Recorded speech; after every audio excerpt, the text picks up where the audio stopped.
What's up? What's happening? Welcome in. It's the Hoffman Show. We're on the Team 980. We're always live as well on the free Odyssey app. And we are 24 hours from saying all of that live from Detroit. That's right. We are one day away from the NFL draft. And at 5 p.m., we'll talk about it with J.P. Finlay. Very excited for that. And I'm also excited for our first hour of the show today because it is time for our final mock draft. I did one of these yesterday with Logan. We have done so many different varieties of mock drafts. We have done, 3 rounds. We picked just for the Commanders. We've done the alternating picks deal. And today we are going to add a wrinkle to the alternating picks deal. And that wrinkle is there are not two of us. No, after 3 hours of talking to Chris Russell, Lynnell Willingham has agreed to stay with us, and he is going to join the mock draft today. So we're going 3 wide, and that's going to be our first hour of radio today. We are alternating picks. I have the first, 4th on down the list, etc. Lynnell has the second pick, including the Commanders, and the third batch of picks is the Patriots. So, Lynnell, first of all, thank you for doing this. It helps if you turn your mic on. I did turn my mic on. Oh, there we go. Mic is on and working. I'm moving the camera as well, just so I can be seen properly. Okay. I know this is messing up our beautiful setup. No, you're fine. We're all eventually, right now, the only thing that people see on camera is me. We're eventually going to get us all in tiny boxes and the mock draft on the screen for those watching on YouTube, so that'll be fun in just a moment. But, yeah, we're I think I got it. Think you got it? Okay. I think I got it. There's also a light in front of you that you can use. If you turn that on, that will definitely help. And then Anthony, you of course are ready to pick, but you're having all kinds of technological issues, which is really fun for you. That you're just hidden right now. There's no Anthony. Yep, that might as well be Anthony. I'm about to say, that's me.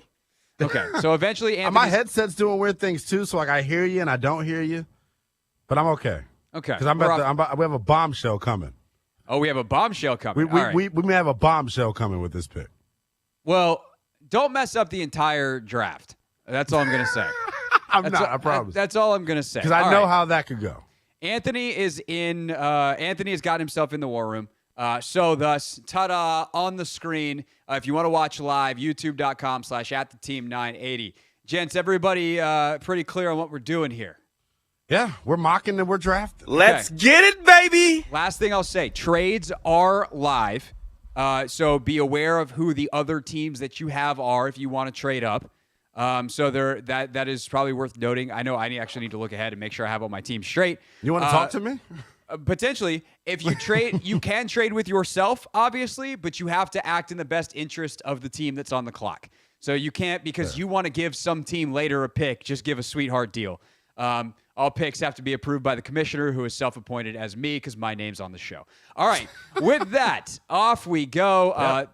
The first pick in the draft, we can. Oh, I did the same thing, Anthony, I did the other day. I tried to click start draft in the wrong screen. I tried to do it in the mock screen instead of the real screen. I'm going to hit start draft, and I'm going to make this quick. The Bears are taking Caleb Williams because he's the best player in the draft, and they need a quarterback, and he's a quarterback. All right, Lynnell, you're on the clock at number 2. Let's have some fun. So I firmly believe, and I understand the reports that have come out, and I know what Adam Peters said at his pre-draft press conference last week. As we sit here about, 27 hours out from the start of round 1, I firmly believe that Washington is open to trading. They just haven't gotten a deal that's worth them having a legit conversation for. With that being said, in this scenario, I am going to stay here and make the pick. Okay. So with the number 2 pick in the 2024 NFL Draft, I have the Washington Commanders taking Jaden Daniels out of LSU. So I'm going to go with the status quo here. And I almost picked the phone up to talk to you at 3 to see if you have a preference between these guys that are available, because we're really the only team talking about Washington that's going to get their guys, so to speak. You're just left with my scraps. And we know that you're also a quarterback-needy team. Talking about you, Ant, because you got the 3rd pick. Yeah. I'm just looking at Lynnell because I can't believe he directed that kind of attitude towards me. But it's okay. It's okay. Here's the thing, though.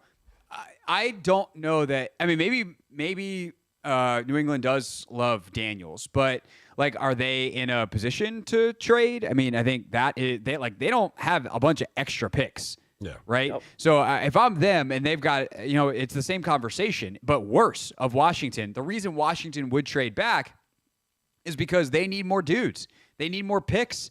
But Washington has extra picks. New England doesn't. Them trading back makes a lot of sense. Them trading up makes almost no sense.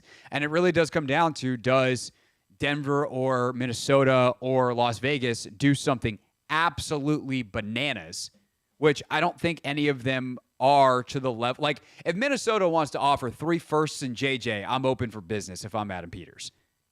Yeah, I get the best receiver in football and 11 and 23, like, and next year's first. Like, okay, fine, we can party. The thing that makes Minnesota interesting when it comes to the trade back possibility with them is I don't believe they have a second or a third. They don't have a second this year, and they don't have a second next year. They have their thirds. So, yeah. Actually, I don't think they have a third this year either. No. Now that you mention it. So yeah, that gets real dicey. But I don't think that offer is going to come. I do agree with you that if someone came in with like a true Godfather Mike Ditka for Ricky Williams type of offer, then you have to listen. But yeah. I think but then again, no, you don't. Like, if you think Jaden's that dude, right, there's no trade that the Chiefs could have made that is better than Patrick Mahomes. There's no trade the Bills could make that's better than Josh Allen. So I think that it's important to point out. With that said, Ant, you're on the clock at 3. Who you got? With the number 3 pick, there's been a lot of, discussion about whether or not the Patriots are going to trade back to acquire more picks. But I think where the Patriots are right now as a team that is, 2 years, maybe 3 years away from actually contending, like, we're still rebuilding this thing up right now. But I do love one quarterback in particular, and that's going to be Drake May. I think later on in the draft, I think we'll be more open to trading back, trying to acquire some more picks and maybe even some future picks in 2025. But right now, today, we're going to stand pat, and we're going to take Drake May as our quarterback. All right. There Wow. you go. Drake May, quarterback, North Carolina. So far, we are pretty chalky here through Patriots the fans have been first ticked. 4. Will they? Nah, if Drake May is the guy that people are continuing to say maybe might not be ready to play and could be best served sitting a little bit, he goes to New England where he has nothing. I saw Elliott Wolf the other day at his pre-draft presser, like, try to get annoyed with this, sentiment that New England doesn't have talent. New England doesn't have talent. I just call it what it is. Not an ideal scenario for a young quarterback to come in and try to get his career started. But he's not going to play right away, and that's why you go out and get a Jacoby Brissett. Exactly. To play.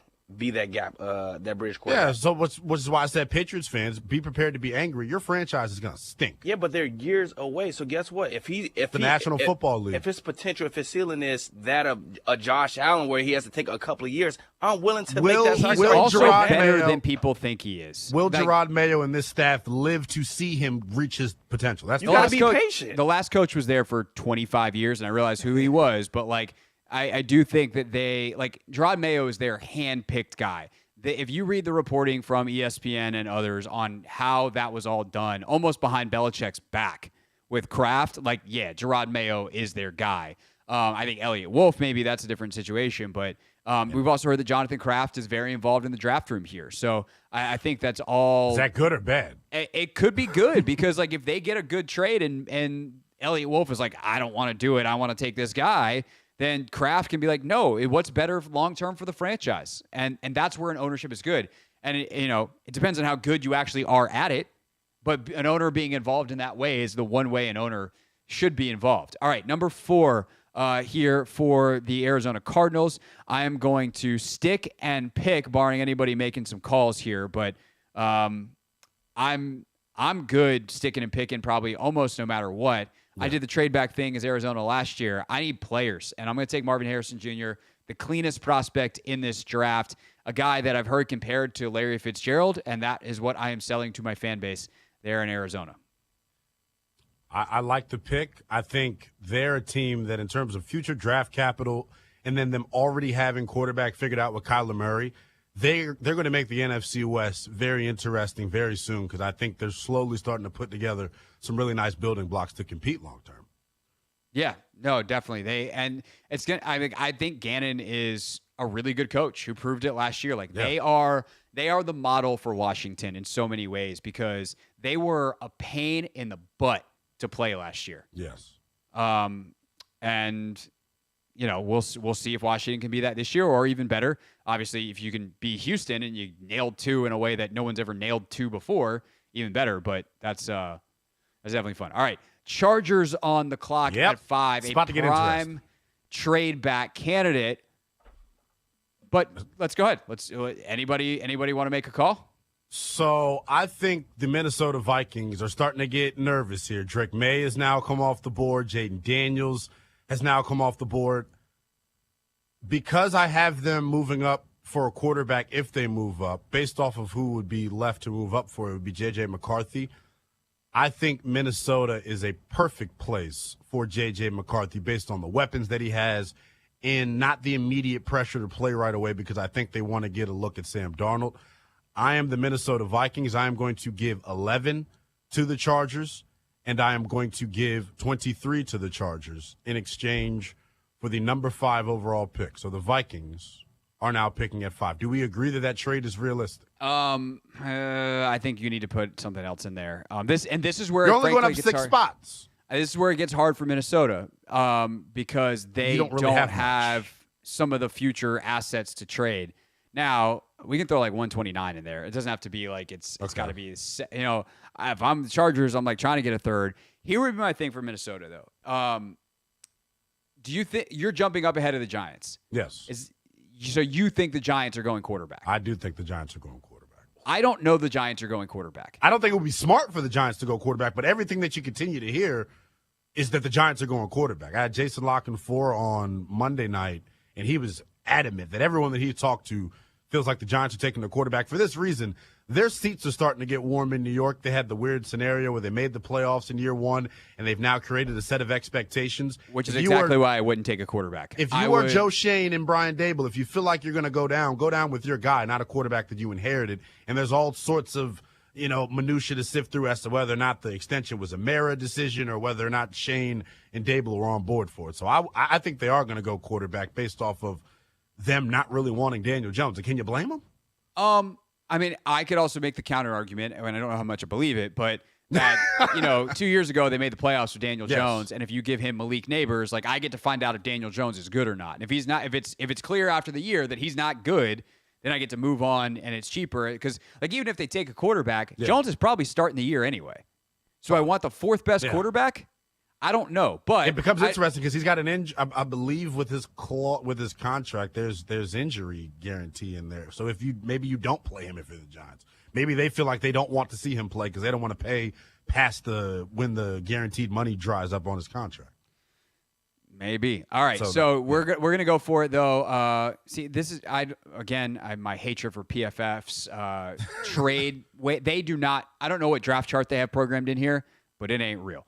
11-23, we're going to go 129, all for 5, because you are trading up for top 5. You are trading up for quarterback. There's a tax to be paid there. All right, so Minnesota, and you had 11, right? You didn't just trade someone else's pick. Just making sure. I would think so if I had 3. I mean, if I had 2. You do, because I had 10. Or I've got 10. All right, so then you are going quarterback, and you are going J.J. McCarthy at 5. All right, that is the top 5. We will roll through about the next 10 picks next. It's the Hoffman Show Mock Draft 5.0 on the Team 980.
are just over 24 hours from the NFL draft. You can hear every single pick from the Commanders here on the Team 980. It's the Hoffman Show. Lynnell Willingham is with us. Us, of course, me, Craig Hoffman, and him, Anthony Haynie, for Mock Draft 5.0. We are through 5 picks. The Giants are on the clock. Anthony has them at 6. Off you go, sir. Yes, Craig, as a team that took about 85 sacks last year, that has shipped out Saquon Barkley, I think we're in need of a playmaker and not a quarterback here. So I think I'm going to do my due diligence and go out and get Malik Neighbors, wide receiver from LSU. That is a great pick. Every time I say that to Ann, I feel like I'm Lee Corso. Great pick. Get a number 2 pencil to throw at you. Speedster, just a burner. Takes top off a defense. Get the ball in his hands. Let him do his thing. All right, so Neighbors at 6. Okay, now's where the fun begins for me. 7. Everyone is just plugging in Joe Alt.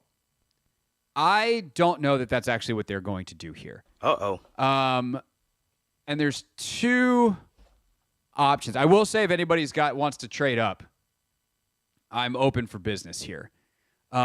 And I do think that there are a couple of teams that are floating around that potentially could be interested in trading up to this spot because Rome Odunze is an elite player. And if someone else likes Alt and stylistically where I'm not sure that he's Bill Callahan's type of lineman, like that becomes real interesting as well. So does anybody have a trade that they are looking to throw here?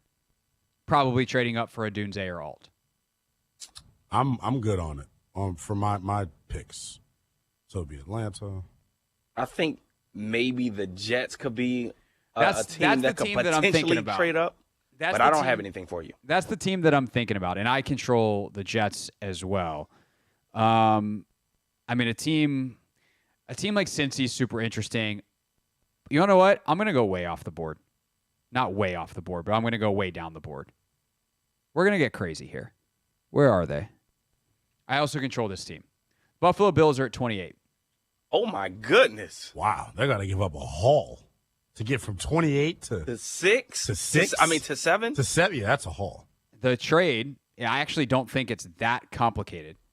It's 28, 1 next year, and then maybe they have to give up something else. You're right. A third? Do they have a third? Yeah, they've got, because that's the thing is they've got extra picks. They've got 60. They don't have a second, which hurts. They've got 60. They've got 128. They've got 2 fourths. They've got 3 fifths, a couple of 6th, 7th, somewhere in there. I don't know where the cutoff is in those rounds, but they got a bunch of picks late in this draft. And so even if I give up, maybe not that many, but 28. That feels too rich. 28, 1 next year, and let's make it 128 this year. So that is a first, a fourth, and a future first to go from 28 to 7. Is that enough? Or do we want to make it? Let's do that. 28, future first, future third. Okay. You're shaking up the board. I am shaking up the board, but I don't think this is outrageous. Oh, my. All right. Bills now take Rome Odunze. Wow. I'm angry. Hey. You got a chance. That's you tough. had a chance. This makes this very easy for me, too. Okay. So I'm on the clock now at pick number 8 with Atlanta. Yes.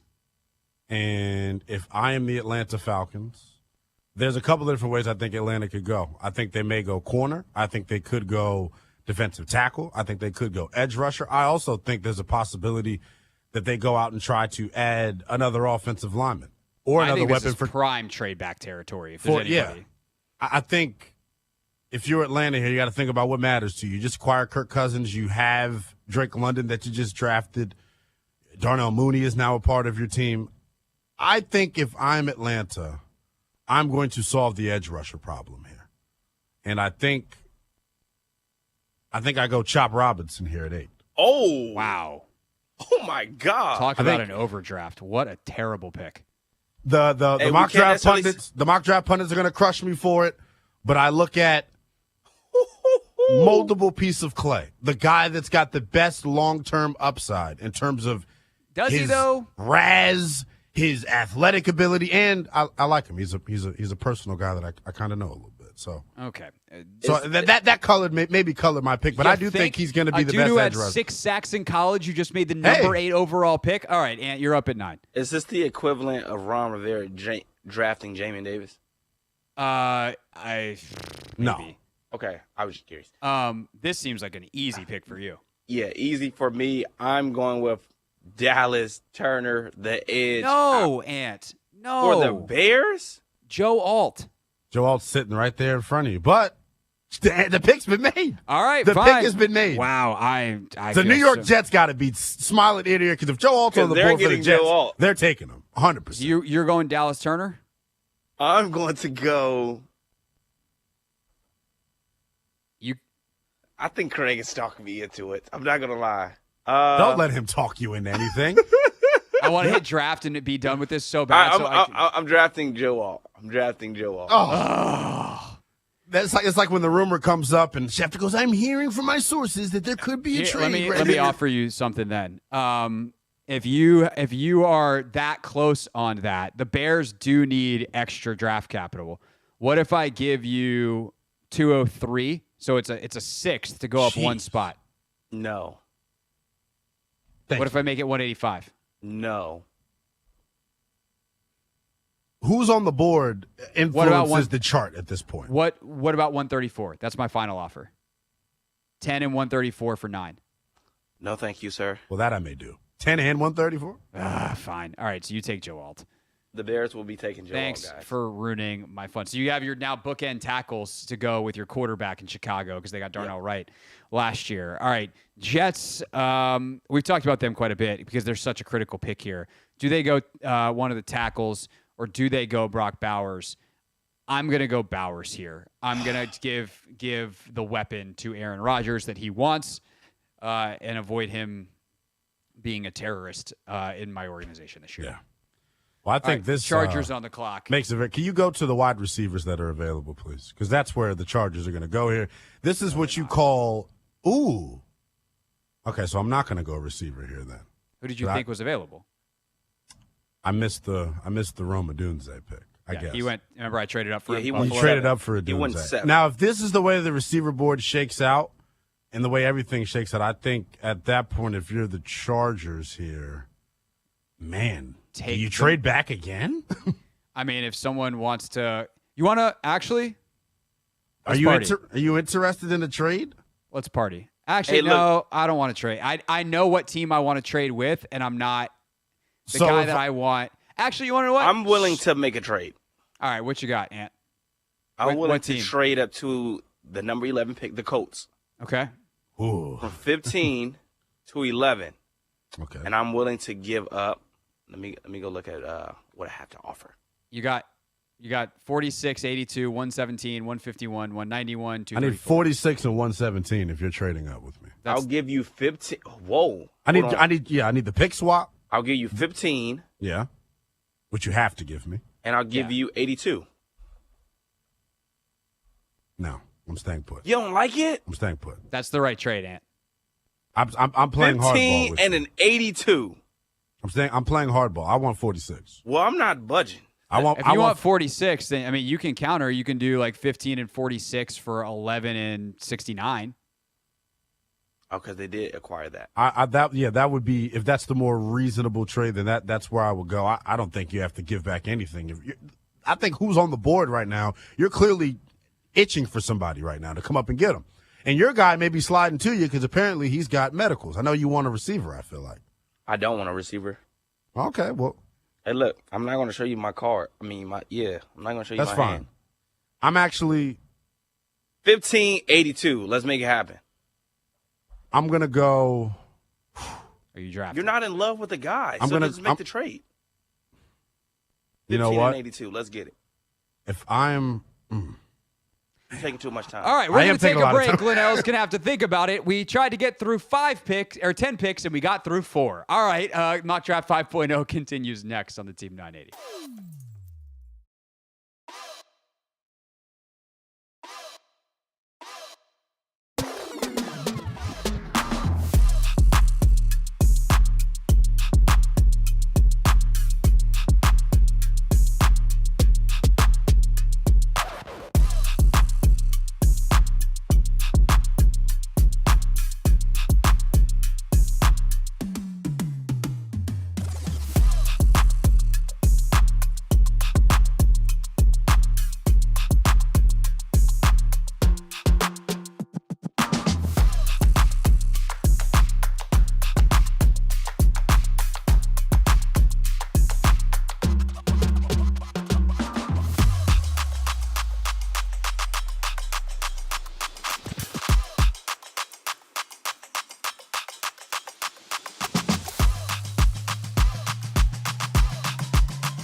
Mock Draft 5.0, our final one on the Hoffman Show, Team 980. We're always live as well on the free Odyssey app.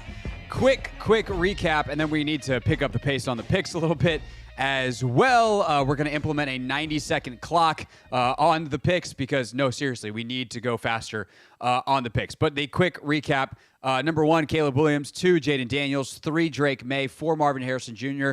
5, Vikings trade up for J.J. McCarthy. 6, Giants take Malik Neighbors. I pulled a big curveball trade. Rome Odunze to the Buffalo Bills at 7. Chop Robinson off the board, courtesy of Lynnell Willingham at 8 to the Falcons. Joe Alt, 9 to the Bears. Brock Bowers, 10 to the Jets. Lynnell is back on the clock at 11 with the Chargers after the trade for J.J. McCarthy with the Vikings at 5. So we are going to make the trade. I'm going to give 15 and 82 from the Indianapolis Colts to Anthony for 11. For okay. 11. Yep. Trade is done. And I'm guessing you want Kenyon Mitchell? Yes, sir. We getting Kenyon Mitchell, cornerback from Toledo. Let's get it. All right. Which puts you back on the clock at 12? Denver? Oh, yes. The All right. Broncos are on the clock. And I think we're going to go with – we're going to take a quarterback here. We're going Bo Nix. Oh, wow. Quarterback. Wow, stunner. Out of Oregon. All right. Thoughts? Let's get it. From a fit standpoint, I don't hate it. I like that fit for Sean Payton, guy that's been compared, on some level to Breeze.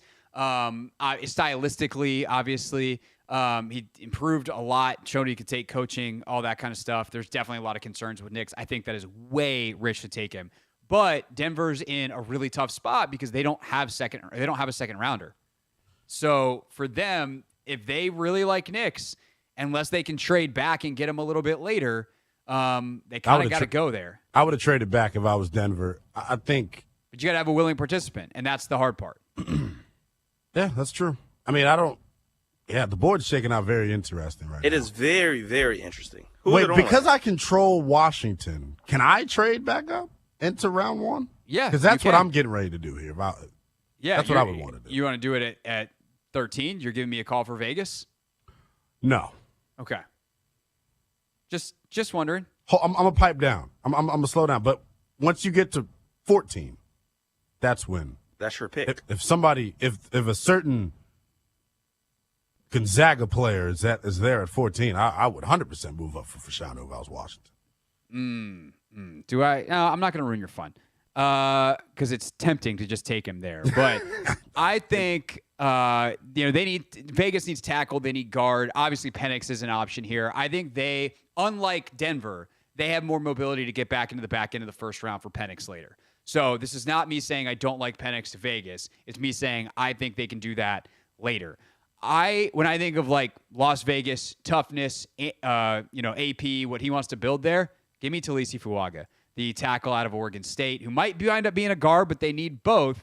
And that dude is nasty, and that is like he's a Raider. That works for me. He's a guy that actually, if I was controlling every team in this draft, would have already been off the board to the Chargers. I think he is a Jim Harbaugh guy if there was ever one born that didn't go play for him at Michigan in this draft.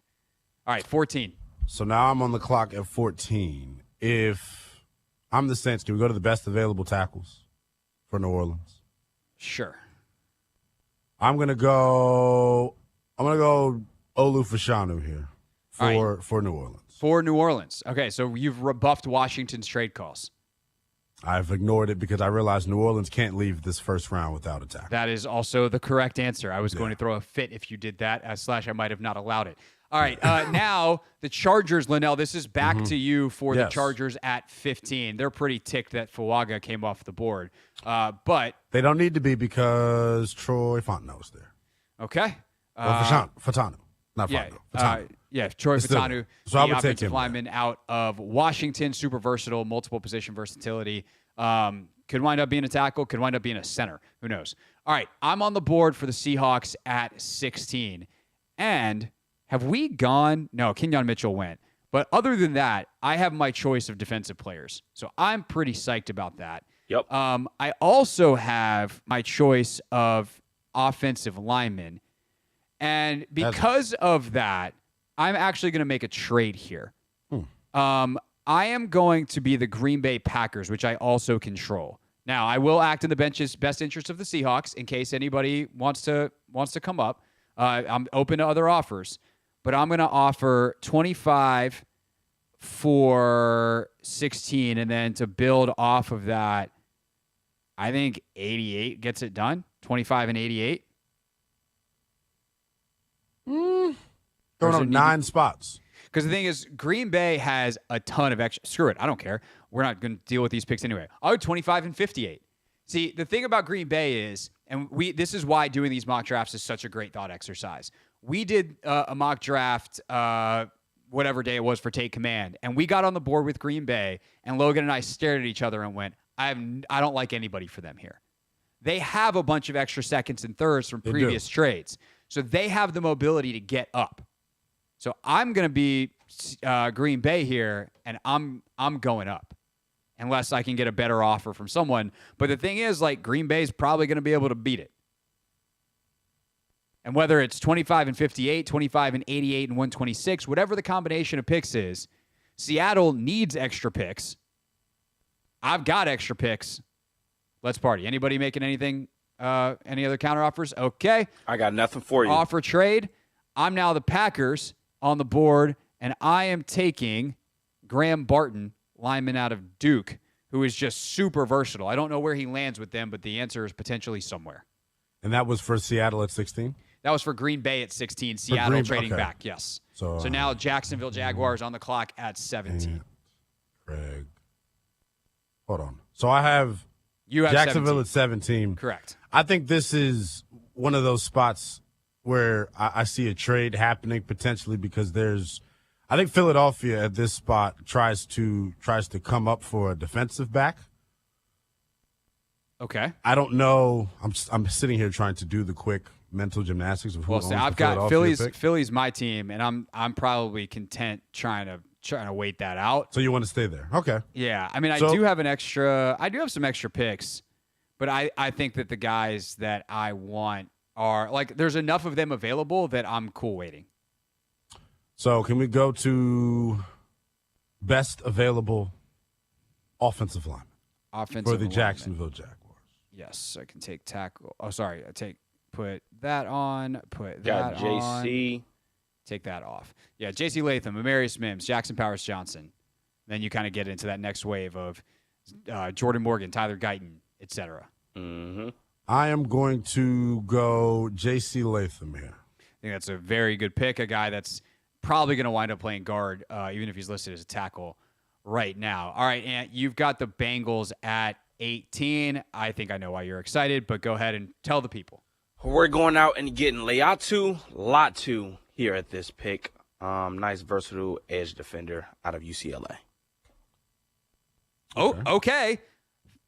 Party at the Rams HQ. Yeah, we somehow have stayed put at 19 and are going to wind up taking arguably the best defensive player in the draft. I am sprinting to the podium to get my Aaron Donald replacement, and I am taking Byron Murphy II out of Texas. This dude is like Aaron Donald shaped in size. He hang cleans 365 pounds. He's explosive as hell. He knows how to use his body for like leverage wise. In the same way that Donald could use his undersizedness to his advantage, like Murphy's got some of that to his game. He's not going to be Aaron Donald, but I know how to put him in position to try to be, and that's what I'm doing if I'm the Rams at 19. You guys see who's still on the board? Well, the board looks good right now. There's a lot of very good players on the board still. The fact that Dallas Turner is still hanging around still on the board is fascinating. And guess what? There might be a ring coming up soon. Say the later you get in this process, though, the more people are like, oh, did we all pencil in Turner high too quickly? And it also depends on the medical. Like, if Latu's medical checks out with teams, Latu's going ahead of Dallas Turner. He's a better player. Correct. But he's a better player with the neck issue, so we know how that goes. There. All right, Lynnell, you're on the clock at 20 with Pittsburgh. Yeah, Pittsburgh Steelers are on the clock. I'm calling you. Call me. I'm answering the phone. Who's calling? Who are you? The Cardinals are calling. The Cardinals are calling. We want to trade up for pick 20. Okay, so you got 27.90 for 20. I would like 66. You're not getting 66. 71. Ant, that's your call. I think 71 would do it. 27. Can I go back 71. to who's on the? Can we go back to the board for a hot second? I'm gonna stay put. Go to. Do you have to? Yes, I'm gonna stay put. Can we go to centers? Sure, Jackson Powers Johnson's the best center on the board. Yeah, I'm gonna go. You're that eager for a center. I'm not gonna go Jackson Powers Johnson though. I'm gonna go Zach Frazier. King of the overdraft strikes again. Okay, 21. Ant at Miami. Who you got? Last pick before we take a break. I'm ecstatic right now. You want to know why? Why is that? Because Amarius Mims is still on the board. I'm taking the tackle out of Georgia. Let's get it. That's a great pick for them. Thank you, Big L. I will say a guy that if Graham Barton falls to 21, that is such a good Miami pick, the way he moves in their zone running scheme. But Mims' athleticism is certainly intriguing there as well. All right, I'm on the clock for Philly at 22. We will try to knock out the rest of the first round next. It's the Hoffman Show. Mock Draft 5.0, running 3 wide here on the Team 980.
Wrap it up. Mock Draft 5.0. JP Finlay will join us coming up in the 5 o'clock hour here on the Team 980.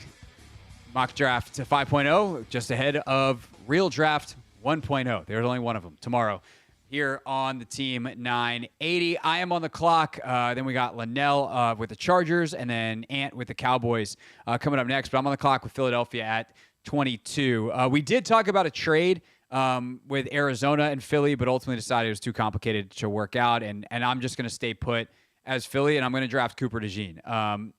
They did bring back Chauncey Gardner-Johnson to play kind of that slot nickel safety hybrid role.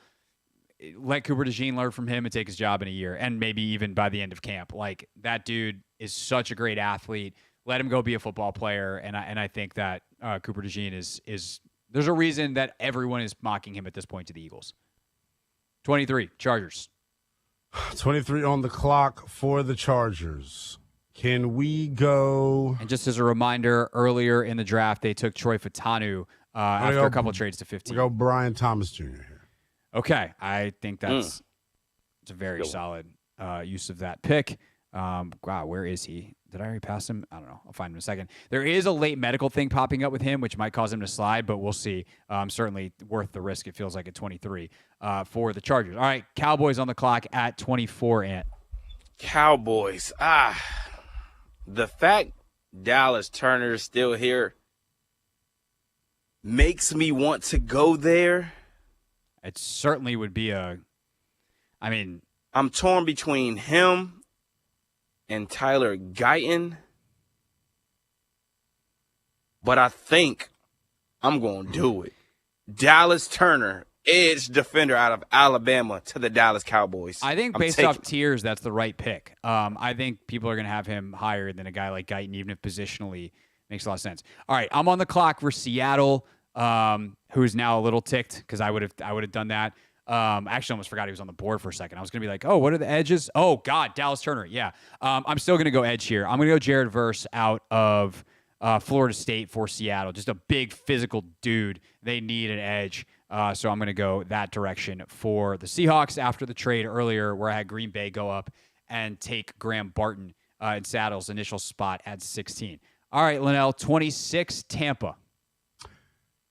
Can we go to offensive tackle? Sure, you're looking at the likes of Guyton, Morgan, Amadiji, Suamatia. For some reason, they hate Patrick Paul, but he's down there. You know what? This is where I'm doing it. If I am the Tampa Bay Buccaneers, I've agreed to a trade with the Washington Commanders where we will trade back. And we will trade back. If I'm Washington, I give up 36 and 100. Is that going to do it or no? Or 78? I think 78 definitely gets it done. 100's a maybe. It's one of those things where, like, if I'm Adam Peters, I'm like, what if I give you 100 and a fifth next year versus giving up? I don't want to give up 78, but that's also why you go get 78. Like, that's why you make the Sam Howell trade, so you have the flexibility to do this.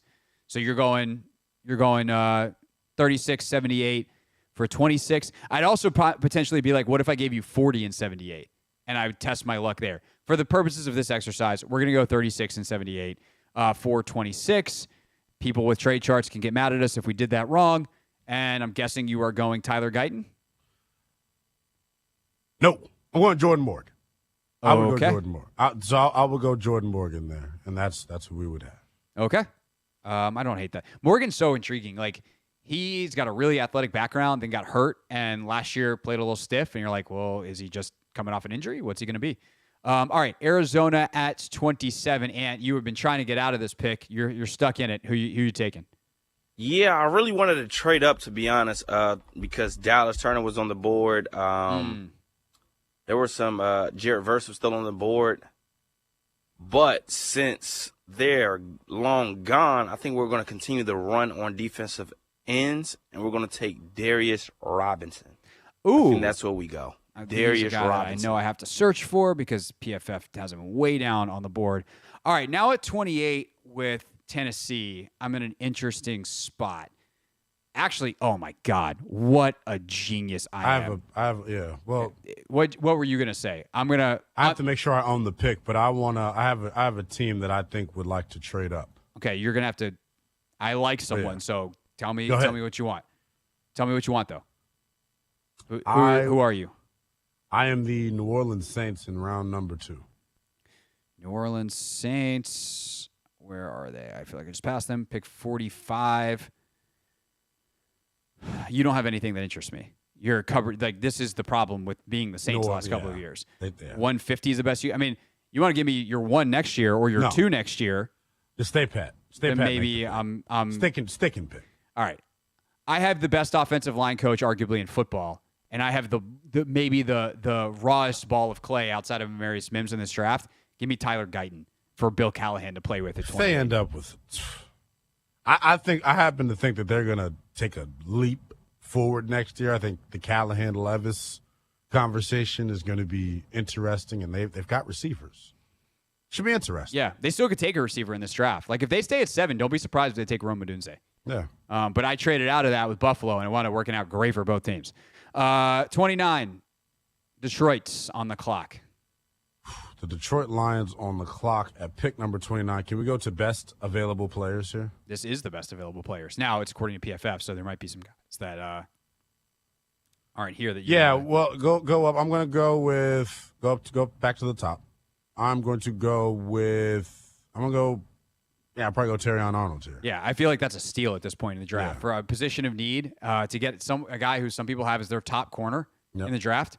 All right, Baltimore at 30, and this is you. Good gracious. That's who I was going to go get, Terrion, but it's okay. Could have made a call. Could have tried to swap something later. It's all good. I'm going to take his teammate, Mr. Kool-Aid McKinstry. That's who I'm going with, cornerback, Alabama. Interesting. You're passing up Nate Wiggins? Yes, sir. Okay. Freakazoid you're passing up, dude. I might take him.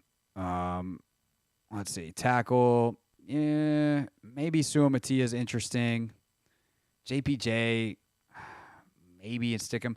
I'm just gonna throw out a name. I'm not gonna take him here. I'm gonna ultimately go Wiggins. But Christian Haynes out of UConn is a guy that a lot of people like at guard, and don't be surprised if he sneaks into the back end of the first round. But I am just gonna go with the guy who is one of the best players available, and that is Nate Wiggins, the corner out of Clemson. And then final pick, Chiefs. Yeah, this is an feels interesting obvious. spot. Based on who's on the board here, can we go back to available tackles? We can. Don't want to go receiver? I just want to see who's Suamatia, Amadiji, Rosengarten, Patrick Paul. I think the Chiefs they go tackle or wide receiver with their pick. And A.D. Mitchell staring you in the face.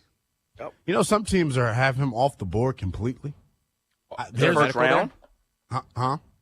Because of medical? Or Is they just don't like his whatever. The cut of his jib. The story, the A.D. Mitchell story that or maybe am I confusing him with Worthy? Am I confusing him with Worthy? I don't know. Either way, I think the Chiefs can go a bunch of different ways. Their tackle or wide receiver would probably be what I do. I would go Suamatia here. Wow. Okay. That feels like the wrong tier of player, but that's okay. Kingsley Suamatia, and that is our draft. I will say that you're then certainly looking at the Raiders trading up earlier in day 1 for Penix or day 2 for Penix. Carolina, we didn't make a pick for. Could they have traded back in? I think they're pretty psyched with all the receivers that ultimately fell. But definitely always an interesting exercise. And coming up at 5:30, Anthony and I will go over what we learned in this mock draft exercise, something we do after we do these mocks, because every single time you do it, you learn something a little bit new. Lynnell, thanks for doing this, buddy. Yes. You on overtime tonight? No overtime. No overtime tonight. So the final horn is finally sounded. Lynnell gets to go home. JP Finlay joins us next here on the Team 980.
Hoffman Show. We are live on the Team 980. Always live as well on the free Odyssey app and streaming on YouTube at the Team 980.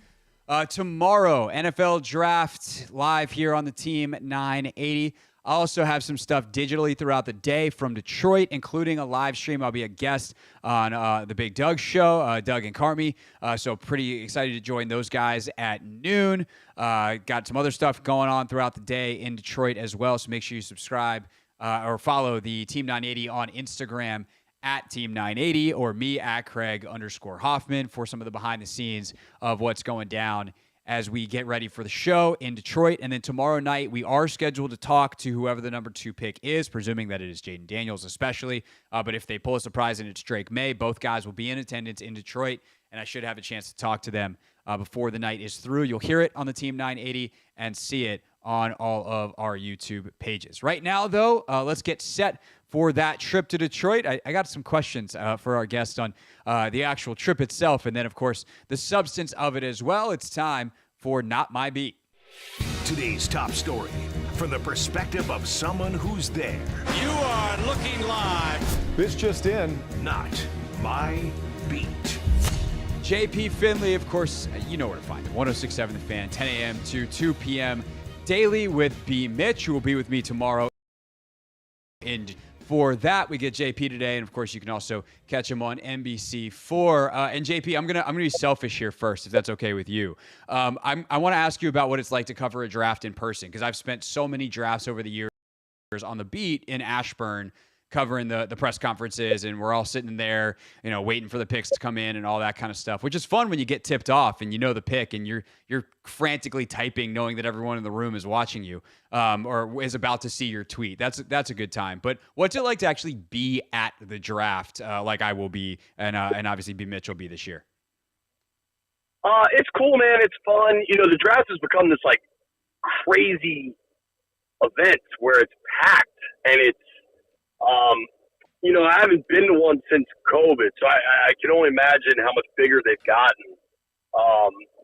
But it's a long day, bro. Like from a straight working capacity, assuming, are you just going to do your show, or are you going to stick around and try to be there to talk to the pick after? Yeah, no, we are. So thankfully, and you know, we've said this on the show before, but so people know, I'm scheduled to get a few minutes with the pick, which you'll hear on the Fan and on the Team 980, our simulcast coverage, and we'll put it on digital and everything. So yeah, I've got a flight in the morning, some digital stuff I'm doing during the day, show from 4 to 7, and then yeah, working. Luckily, they're picking it too, though, so at least the pick comes early, you know.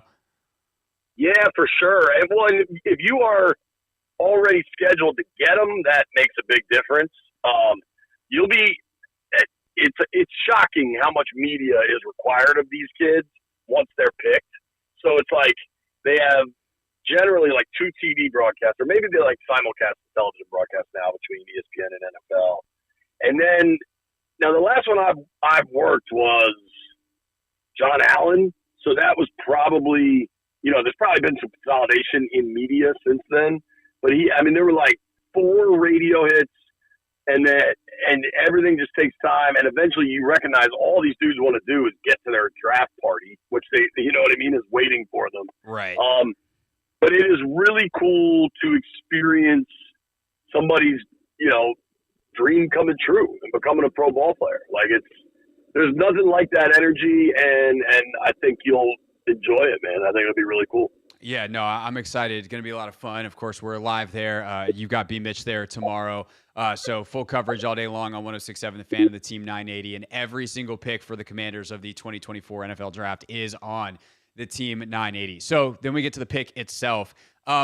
You still dabble and sometimes even major in the information space. Like you have so many great connections around the league. It's feel like the Ben Johnson thing all over again, where everyone is saying it's one thing while also acknowledging, especially here locally, like, yeah, but the main decision makers aren't talking to anyone. How do you think we've gotten to the point, even if it's correct this time, unlike Ben Johnson, where everyone thinks them to be Jaden Daniels? Well, I think, and as much as perhaps people tried to rewrite history on this, I think it's worth remembering that a big part of the Ben Johnson situation was him pulling out, right? Like, if he took the interview and nailed it, I think it's entirely possible everything looks different. That's so, yeah, totally fair. Like, I don't know that everybody was wrong. Maybe we're overestimating where it was going to land, and I know that DQ made a real impression and all those sorts of things. But still, I'm not sure entirely that if Ben Johnson doesn't just take that interview, it doesn't go differently. But whatever. It sure does seem like it's going to be Jaden. I think Jaden's the right pick also, I would add. But I have never said done deal. I don't think many have, because I think it's kind of a dangerous place to land with a group that's not telling you anything. I don't care a tremendous amount about the betting odds. It does seem pretty similar, though, to last year with Stroud, who was going to be number 2 all along, and then Will Levis came out of nowhere and was going to maybe even be number 1, and then he ended up going in the second round. I think there's volatility when there's a lack of real information, and there's been a significant lack of real information.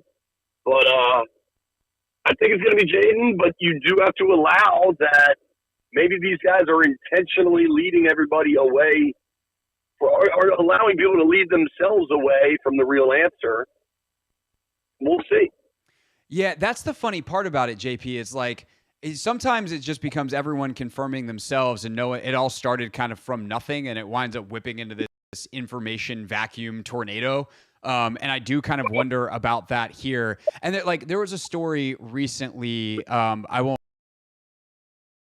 so I'm going to be very intentionally vague here, but there was a story in DC sports within the last year that kind of grew legs. And I was talking to one of the decision makers, one of the power brokers that was involved in the story, and asked them, and they were asked about it by someone else in the conversation. And they were like, yeah, no, that part's not true. Turn it down or to tell anybody. So we just kind of let it run. And I also, there is a part of me with Adam Peters, especially with the way he operated in San Francisco and coming from that New England background, we know how secretive they are, that I kind of wonder if they're like, sweet, everyone thinks it's going to be Jaden and we could be going another direction. And Jaden, sometimes the simplest and most straightforward path is the correct one. So it's just kind of funny how this has worked, because everyone does acknowledge that while all the wind is blowing in the same direction, we don't really know what the origin point of that wind is, and we do know it's not actually the guy making the decision. I agree with all that. We're all just like overthinking. I think it's fairly clear that Jaden's the best prospect. Like I just think he's the best player at number 2. And a little bit of analytically led stuff with Drake May, but just like we're all in a 3-month void of information, we're all just searching for something else and nothing. So the guy that I actually think, if the 1% that it's not Jaden, and I do want to, we'll spend after this the rest of the time talking about Jaden and what it means here and why you think he's the best guy and all that. But the one guy that I can't get out of my head is actually not May. It's McCarthy. And the reason I say that, one, I think he for me, and Logan's in the same place for whatever it's worth, we have all 3 of those guys in the same tier. It's like McCarthy, May, Daniels. They've all got different issues. They've all got different positives.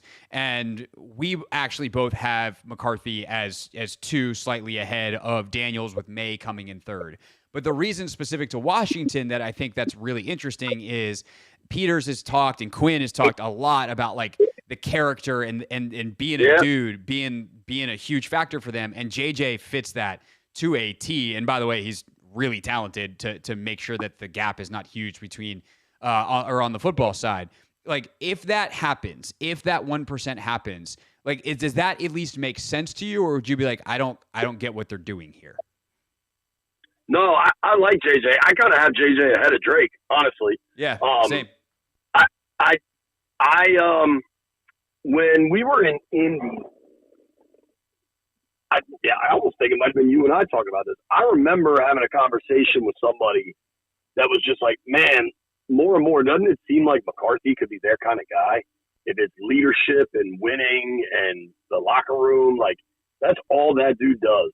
And I get that people will be dismissive of it, and he did not throw a lot, and there are real questions. But I think you know me well enough. Hopefully, the audience knows that I'm very willing to take positions throughout kind of my time as an analyst or reporter. But on this, I really don't think they have a bad route. There are routes I prefer. I think Daniels at 2 is the move. But I don't hate McCarthy. I don't hate Drake. I don't hate trading back and getting a boatload of picks and taking Penix. I like Penix. Like I could go a million directions, and I think they're in a really advantageous spot. For me, I think I saw you tweet this, like that they're kind of telling people the pick's not going to be moved and to not bother them with trades. I think one, that could just be subterfuge to then allow for people to call tomorrow night at 7:30. Sure. But I also think I think I saw you made on Twitter that like if they're like, no, we love this kid, we can get him, this could change our franchise, we're taking him. There's no trade in the world, CJ Stroud. There's no trade in the world worth Patrick Mahomes, Josh Allen. Like people can get so enamored with picks, but if you have a real elite franchise quarterback, if you have an answer to that question, there's no collection of draft picks worth that. So if that's what their mind is, I get it.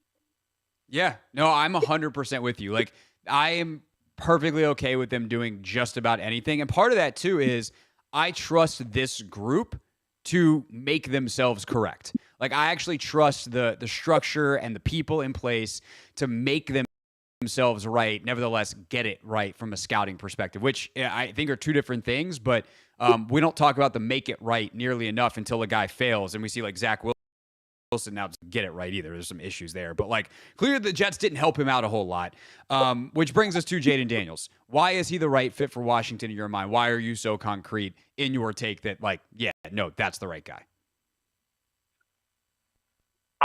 This is weird because I don't think people think about him this way, but I think Daniels is the best passer of all the guys they're going to have the option to draft. And I think that's what's most important. Like people get caught up in the athleticism and the running. I think he's a better passer than May or McCarthy. Maybe Penix, but the injuries are a concern with Penix. Like, I just think Jaden Daniels beats you through the air better than anybody else. And that is the baseline at the beginning of the conversation for me, because ultimately the quarterback position is about throwing the ball. Then you add in the playmaking ability, you add in the real running ability. And I just, if I was in charge, and I'm definitely not, I don't think it'd be much. I don't think it'd be much of a decision. Like if you just and dude, people that are like, oh well, he's older. He's 23, and I think 5 years from now, this will be the total norm between NIL and the transfer portal. Like I think you'll see more and more and more of these guys coming out at 23. I think we'll look back on this as like a turning point draft where it's like, yeah, especially the quarterback position, where these guys are going to be making $2-3 million for a college football season. They're going to stick around and get better. The slight frame, I get it. He takes some big hits. I mean, you would know better than me, off with the nutrition and weightlifting. I think they can add strength to him and not necessarily like weight that would slow him down. But like I said, I don't have a problem with anybody, but to me, I don't think it's a hard decision.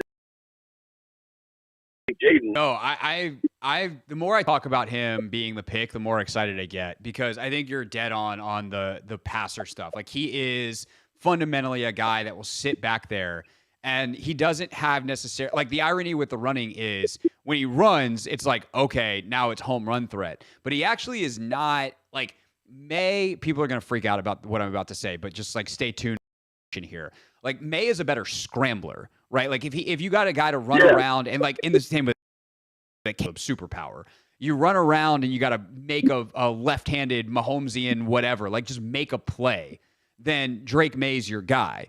But if you got to sit back in the pocket and like dart a ball, throw with anticipation, like Jaden anticipates in his quick release, like makes up for him not having quite as strong of an arm as the other guys. And he's so precisely accurate. The ironic thing with Penix, actually, not to get too sidetracked on him, is like, I don't know if you saw Ben Solak charted all these guys, and he's like, Penix, even though the completion percentage is high, is one of the least accurate guys I've seen in or charters, because his receivers were so good. They made him right a ton, where even though Jaden had incredible receivers at LSU, his ball placement was immaculate. And I think that's the thing, that there is so much natural talent involved in that, of just being able to judge where you need to put a ball and having the physical ability to actually do it, that can kind of overcome any, like, again, Jaden's got a really good arm, but it's not an elite arm. But if you can get the ball where it's supposed to be, when it's supposed to be there, that's the job. That's the position.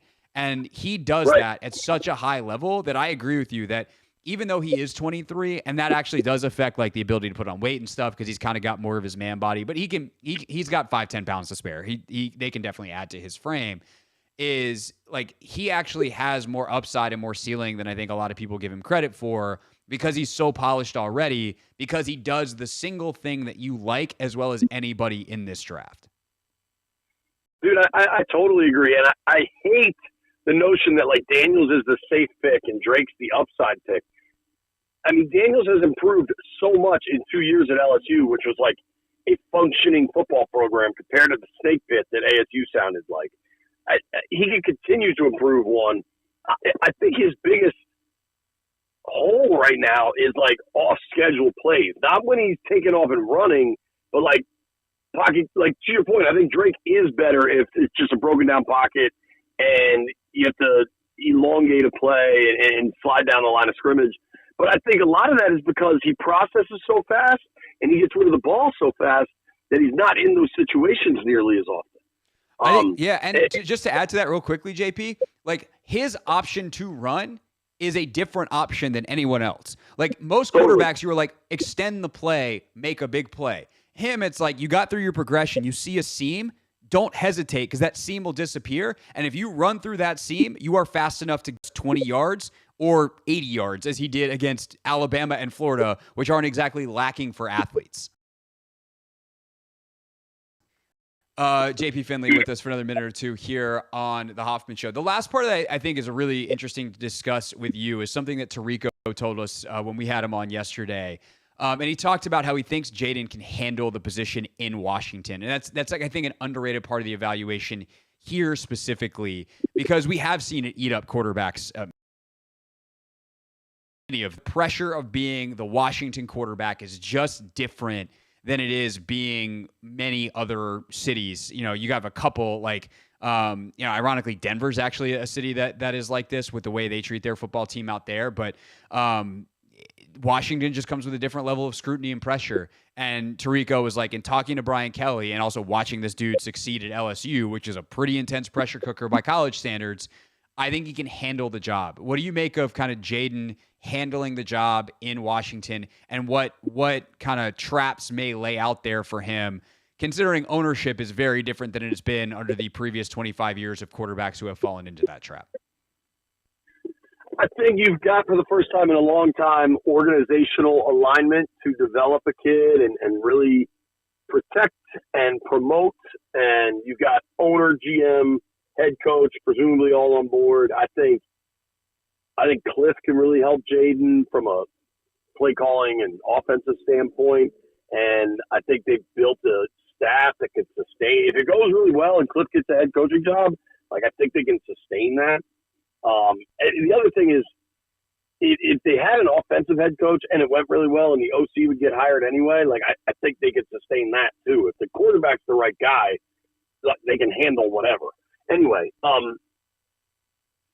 think, we had, I'm blanking on his name. We had a reporter from Baton Rouge on the podcast that has watched every single throw of Jaden Daniels' LSU career in person and has gotten to know him and wrote this really cool story about Jaden's like off-season training regimen and how he became a first in, last out guy. And two things that stood out to me from that piece are both kind of speak to the person as far as being able to handle the job in DC. Apparently, as a kid, Jaden Daniels' father would show him Joe Montana clips, and there's like an NFL Films thing. I don't know if you've ever seen it. I'm guessing you have. Where Niners teammates remember before they went on a game-winning drive in the Super Bowl, Joe Montana stopped in the huddle and was like, "Hey, look, there's John Candy." Like, it's a pretty famous story, right? Yep. But the point of that is to just keep your poise in all situations. And his dad would show him that as a kid, which I just find interesting. And Jaden had a quote throughout the season, maybe, but definitely at the beginning of the season, and then at the beginning of the draft cycle, where it's like, are you worried about the pressure? And he's like, man, I think LSU would replace Joe Burrow. Like, I'm cool with pressure. Right. Think about what that looked like. I mean, Burrow's a hero, and he started the next year. Yeah. I mean, it is funny because during the draft process, because Jaden took the leap that was in some way Burrow-esque, people wanted to compare the two. And I'm like, no, Joe Burrow threw 60 touchdowns and 6 picks. No one gets to be compared to Burrow. But the pressure of replacing a dude who threw for 60 touchdowns and 6 picks, and like, they are nuts down there. And I mean that mostly as a compliment, but also kind of not. They are nuts down there about their football and about LSU. And so for him, so I think it's about as good of a prep as you could get. Environment around. So it's going to be a lot of fun. JP, B. Mitch tomorrow, 10 a.m. to BBC. And of course, also never forget the Beltway Football Podcast. We listen as well. JP, as always, appreciate your time here on the show. And we talking this thing finally goes down. Okay, brother. Good to talk to you always. This is Odyssey app.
Show. We're on the Team 980. We're always live as well on the free Odyssey app, streaming live on YouTube at the Team 980. Our final mock draft down here on the show. But if you want to hear another way that this draft could go, or you missed mock draft 5.0, Logan and I did our final mock on Take Command, and it's worth playing a chunk of it for you guys here on the radio coming up at 6 p.m. because, one, I think Logan has such a good feel not only for the players in this draft, but the players and how they fit with the teams in a way that I feel like gets ignored in a lot of mock drafts. People just are like, oh, they need an edge, and then they put an edge there. And then you go talk to the team after the draft, and they're like, that guy doesn't fit what we do at all. He's not our type of player. And so Logan and I kind of lean into that of like, who's the right fit in each spot, and wind up with some really interesting selections. So that's coming up at 6 p.m. Right now, though, Ant, it is time for another edition of What We Learned. And this one's really fun, I think, because when you start playing around with even more trades, and I just saw a tweet from someone, I think it was Peter Schrager from Fox and NFL Network. Schrager was like, I won't be surprised if there's 10 trades in tomorrow's draft. And what you realize pretty quickly when you do the mocks this year is there are a lot of teams that are in a position to move. Like I did a YouTube live earlier today on my channel with my guy Tony Squares, who's a big Packers fan. And we actually talked about betting the NFL draft, which is really cool. If people want to check that out, they can go to my YouTube after the show. We're going to put that live. That was a members-only stream earlier. But I was like, honestly, man, I'm curious what your Packers do because I don't like the way the board suits their needs unless one or two specific players fall. And like one of those players would be one of the offensive tackles. And if there's one offensive tackle left by the time Dallas gets on the board at 24, right ahead of them, you probably get stuck. But then he's like, I feel great about my Packers because we have a bunch of extra seconds and thirds from trading back previously. I was like, oh, yeah, good point. And so that's why I targeted them in this mock draft that we did today to move up. And sure enough, that's exactly what I did, is I kind of waited, bided the time. There's a couple of times I probably could have moved faster. But at the end of the day, getting up into the mid-teens from 25 with the plethora of options that Green Bay has wasn't very hard. And that's the kind of thing where Green Bay just got to pick their spot, make the right offer, and depending on how the rest of the board falls, find a willing trade partner. Because that is the other part of that for Green Bay is like I traded with Seattle, who just as easily could stick and pick and take the same exact guy that I took for Green Bay, which was Graham Barton from Duke. But J.C. Latham was there as well as some other options on the interior / potentially even tackles on the offensive line end. Yeah, I definitely agree on the trade side of things. I definitely think there's going to be a lot more teams definitely taking a lot of trades and being willing to trade up. But also I think it's important to note, or what I've noted from today's draft, that there's going to be a couple of, overdrafts, or, people that necessarily weren't mocked to be in the first round. Notably last year, the Lions, they go out and get two guys who, a lot had projected to go in the second round, and Jahmyr Gibbs and Jack Campbell. Yep. So, when Lynnell went and got Chop Robinson all the way at 8 for the Falcons, thought it was a bit of an overdraft, but if he likes that one's an overdraft. I'm sorry. You never know. You never know. You know what? You're right. You never know. And there is the point, though, is that 100% something crazy is going to happen, right? Mm-hmm. Think of when Mike Mayock had the draft with the Raiders where he took Cleveland Ferrell at 4. And Cleveland's turned into a good NFL player, and I'm excited that he's in DC, and I think he can do a good job for the Commanders in the role they're going to ask him to. But he never should have been a 4th overall pick. That's crazy. That's like a generational type edge player, and Cleveland Ferrell is a good, solid edge player, but he's not he's not one of the Bosa guys or Von Miller or the kind of guys that are worth a top 5 pick at that position that you go, hey, that was a great pick.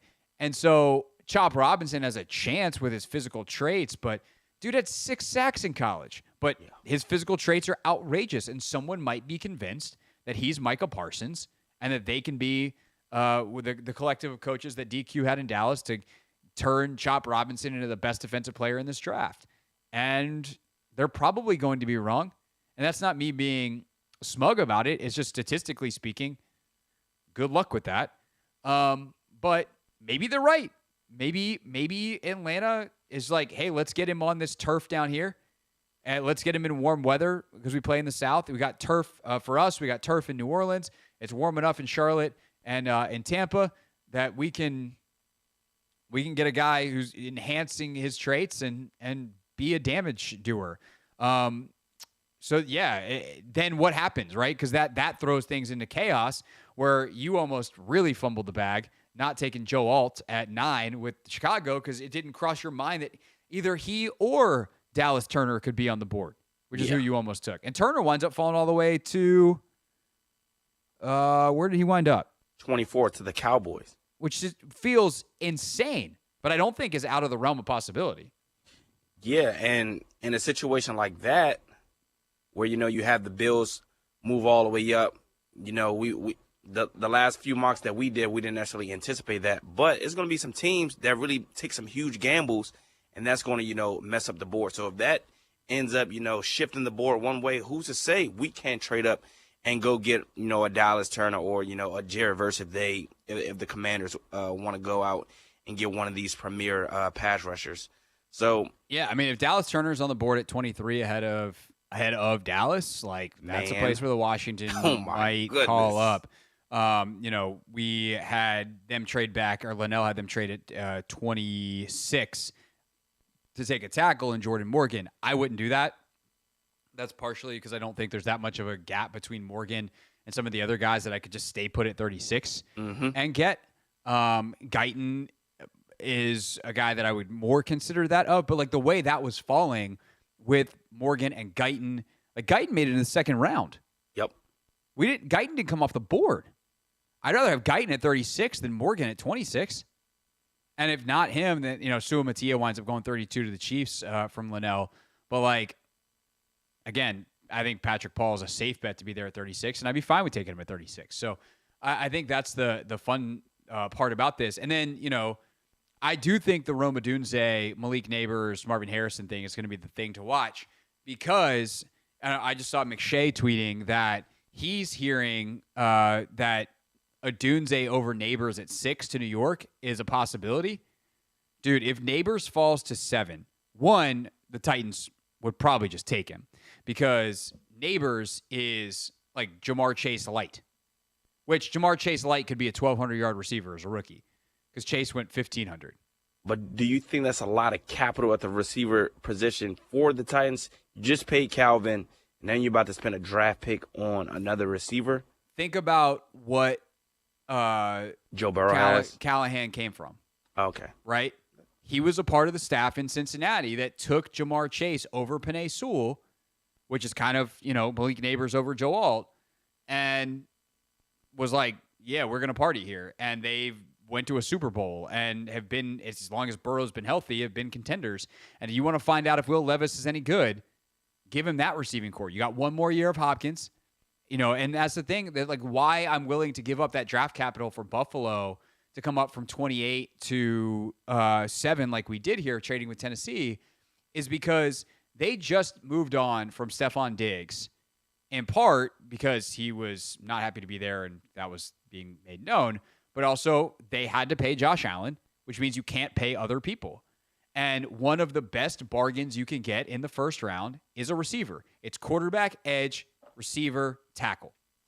If you have those positions, which cost you, look at today, right? Penei Sewell got $112 million. And he's maybe the best right tackle in football, not named Lane Johnson. Like, he's awesome. Amon-Ra St. Brown's a top 10 receiver, but he's not a top 5 receiver. Top 10 receiver in football. Signed for more money on the same team. He signed for $120. And I don't know what the guarantees are and all that kind of stuff. Those are the top line numbers. But 77.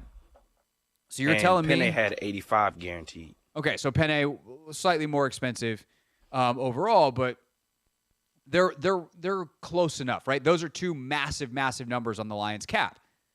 Well, they need to get a weapon for Josh Allen now. They lost Gabe Davis. They lost Stephon Diggs.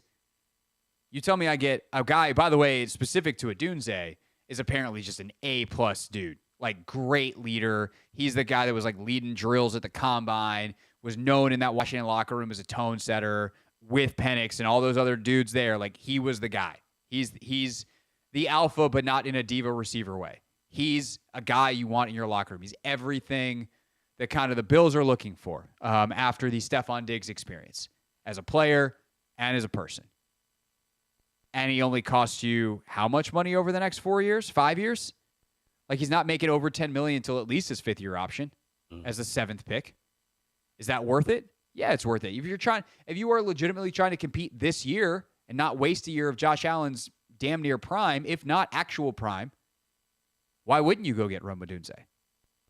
And so that's the kind of calculation that you're making if you're one of these other teams chasing Kansas City, which is ultimately, if you're at the top of the AFC, what you're trying to do. You are chasing Kansas City. So that's going to involve being aggressive. So I think that's, by the way, the other team that I was thinking about making that call is the Bengals, which I think we did in a mock draft somewhat recently. Yep. We traded up, I think, to 8, but same reason. Rome Odunze falls. If I'm Cincinnati and I am Buffalo, I'm probably making that call. It's the Hoffman Show. We're on the Team 980. We're always live as well on the free Odyssey app. If you checked out our mock draft and have any thoughts, you can give us a call, 301-230-0980, 301-230-0980. Also coming up later on in the show, maybe even we play this audio next, Jaden Daniels spoke at an event in Detroit, was asked what he thinks about going to the Commanders. So we will play that for you, as well as continuing to react to how the rest of this first round is going to shake out next on the Hoffman Show.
It's the Hoffman Show. We're on the Team 980. We're always live as well on the free Odyssey app. We are streaming live on YouTube at the Team 980. Tomorrow night, NFL Round 1 or NFL Draft Round 1. You'll hear it here on the Team 980. Grant and Danny from 106.7 The Fan anchor our coverage. It'll be simulcast on both stations.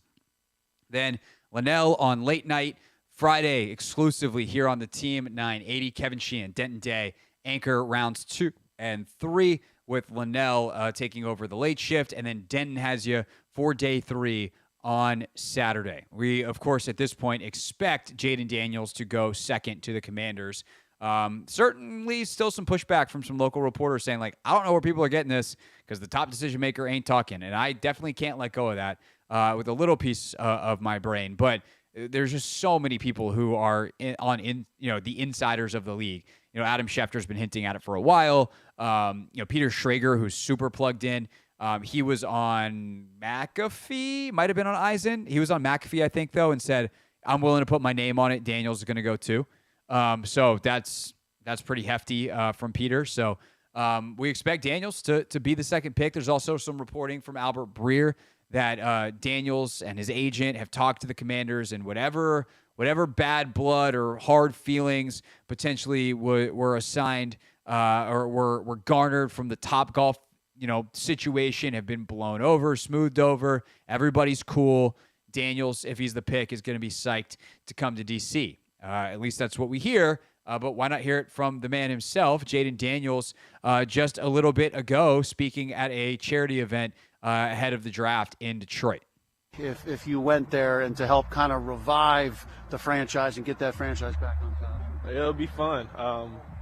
Be able to go there and just be blessed to really just fulfill my childhood dream, whoever that is, whatever team that is. So, I'm happy. How about the whole idea of the group visit? Some guys said they really, really liked it. Did you get a lot out of it? Yeah, for sure. I mean, you just have fun. It was one of it was the only visit I went to that wasn't really, where you have to remember a play or, try to remember an install or something like that. So it was dope, and especially be with guys that I kind of knew throughout the process and before that. So it was fun. Scale from 1 to 10, how likely are you to cry tomorrow? I don't know. Maybe my mom cried. I don't know. I will see. I can't even give you a number. And I think I saw recently that you don't like mumbo sauce. Is that correct? It's like a DC sauce on the wings. No, I ain't said that. I don't remember I said that. I don't say that. I'm getting reports that I don't even know about. Are you familiar with any DC traditions? I'm not. Nah, I'm not at all. My first time out there in the DMV was when I took the visit to Washington, so I'm not familiar with anything. Who tried to get him with a mumbo sauce question? I don't know. I was very curious, though. Like, out of all the questions you could ask. Now my brain's going, Ant. Now my brain's going. Because presuming Jaden Daniels is the pick, who's got a one-on-one interview with Jaden Daniels tomorrow after the pick? You do. I do. At least I plan to. If that doesn't happen, we riot. Okay. Right. I'll be outside with my picket fences. I'm gonna need you to go to Ashburn for me because I'll be stuck in Detroit. I can't really riot in Detroit. All right, that too. But I trust in the powers that be to get that done. So tomorrow night, I am scheduled to chat with Jaden Daniels for about 5 minutes after he gets drafted, presuming that he's the pick at number 2. So now I have 2 things in my mind going into that interview. 1, do I try to go for the feels and make him cry with a question? No. If it happens naturally, it happens naturally. Yeah. It's an emotional moment, and JP put it so well earlier when he was on with us. Like, to be a part of that moment. I got to talk to a couple of different guys on draft night over the years.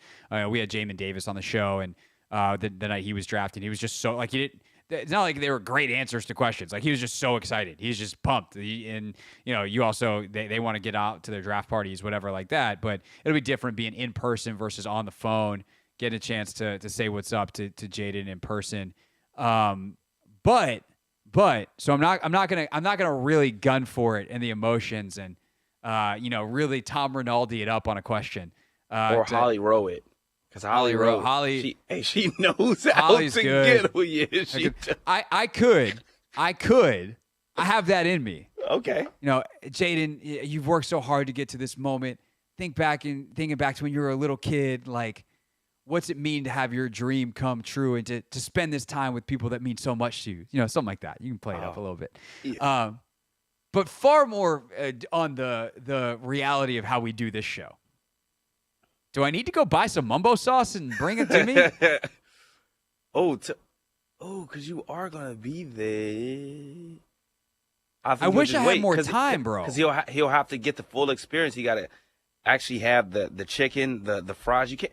I mean, I guess you could use the mumbo sauce for like anything, but I think it's better when you have the chicken and here's fries the thing. with If it. you're going to Detroit, our Detroit Odyssey stations, our Odyssey sports station in Detroit, is doing a live broadcast from a Buffalo Wild Wings right outside the area where the draft is that you can attend.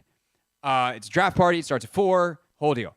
Unfortunately for you listening, I will be upstairs in a private room doing the show, not in front of a crowd, but in a room with a couple of our other Odyssey stations, which is why like Danny Parkins from Chicago is going to be on with us on set tomorrow because he's going to be able to pop over before his show. So like we got stuff that we're doing. You know, I'll be in the same room that B. Mitch is doing his show in from earlier in the day. So hopefully B. Mitch and Santana are going to pop on with me tomorrow as well. But point being, I'm going to be at a Buffalo Wild Wings. And so could I get a to-go order of some chicken and some fries, bring some mumbo sauce from D.C., and be like, Jaden, you're probably hungry. Also, I heard this reporter try to get you with the mumbo sauce question, yesterday. Shall we dine, sir? Here's some chicken. Here's some fries. Here's some sauce. I'm also hungry. Let's eat. That could be good.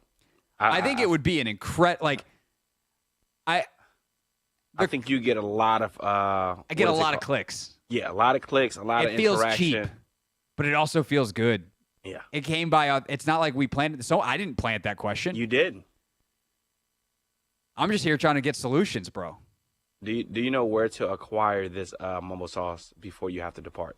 See, that's the problem is go to grocery store. Wife and I are going to a show tonight after this show. Oh. And my flight is at early tomorrow morning. Yeah, you ain't going to be able to get it. So I don't really have a great way to acquire a mumbo sauce between now. Actually, you do, Craig. I have the answer for you. What's that? DoorDash. I definitely could do a DoorDash Uber Eats situation. Easy. Instacart. Easy. But what's the best mumbo sauce? I mean, it depends where you want to go. Do you want carry out mumbo sauce or do you want... That's the thing. It's do I want something that, if it can be delivered on DoorDash, do I want it? Or Instacart or Uber Eats, do I want it? If it can be bought in a grocery store, is that authentic enough? Or do I just need to walk down somewhere in the District of Columbia, walk down a street, walk into a takeout spot and be like, yo, I need some mumbo sauce. It's for Jaden Daniels. And watch them look at me like I'm an insane person. Yeah, they might look at you like you're crazy. Also, I need it in 3 ounces or less because it's a liquid going on a plane, and I'm not checking a bag. I will say my what you can carry it onto the plane. If it's sealed? Yeah, if it's sealed, you can carry it on. Okay. I would suggest Howard China over there by Howard University. Very good place to go get some mumbo sauce. That's my favorite place. That's my personal favorite. I'm not going to get the audience's hopes up. This is definitely not going to happen. I was very if we had this idea yesterday, there is a 100% chance that this would have happened. Yes. What a missed opportunity. Damn. When we get back here on the Hoffman Show, you want to hear a mock draft that is different than some others, but really gives you insight into what's going to go down in these rooms. You got to hear me and Logan take command. We took Daniels at 2. We're going to pick things up at pick 5 and a total curveball that I haven't seen anywhere else, but I think is 100% possible tomorrow night. It's the Hoffman Show. We're on the Team 980 and always live on the free Odyssey app.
It's the Hoffman Show on the Team 980, always live as well on the free Odyssey app and streaming live on YouTube at the Team 980.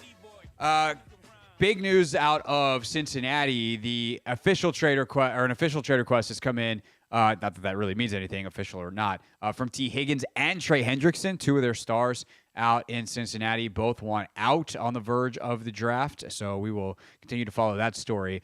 But right now, we talk about the picks before them at 18. Starting with pick number 5, the Take Command mock draft was a really, really interesting exercise. And I think more so than even the one we did earlier in the show here, it was a reminder of why we do this as a thought exercise and to really explore what teams are thinking about when they're on the clock. Really fascinating stuff from Logan and his perspective. We brought it all together. And this is the final mock draft thing that you're going to hear on this radio show before tomorrow, I swear. Right now, Take Command mock draft. We pick up at pick 5 here on the Team 980. Number 5, the LA Chargers. This is where we got a ring. We got teams that want to come up and get ahead of the Giants at quarterback. Although one thing that is worth mentioning here, if it goes 1, 2, 3, Williams, Daniels, May, are the Giants gonna they've got Daniel Jones, they've already paid him.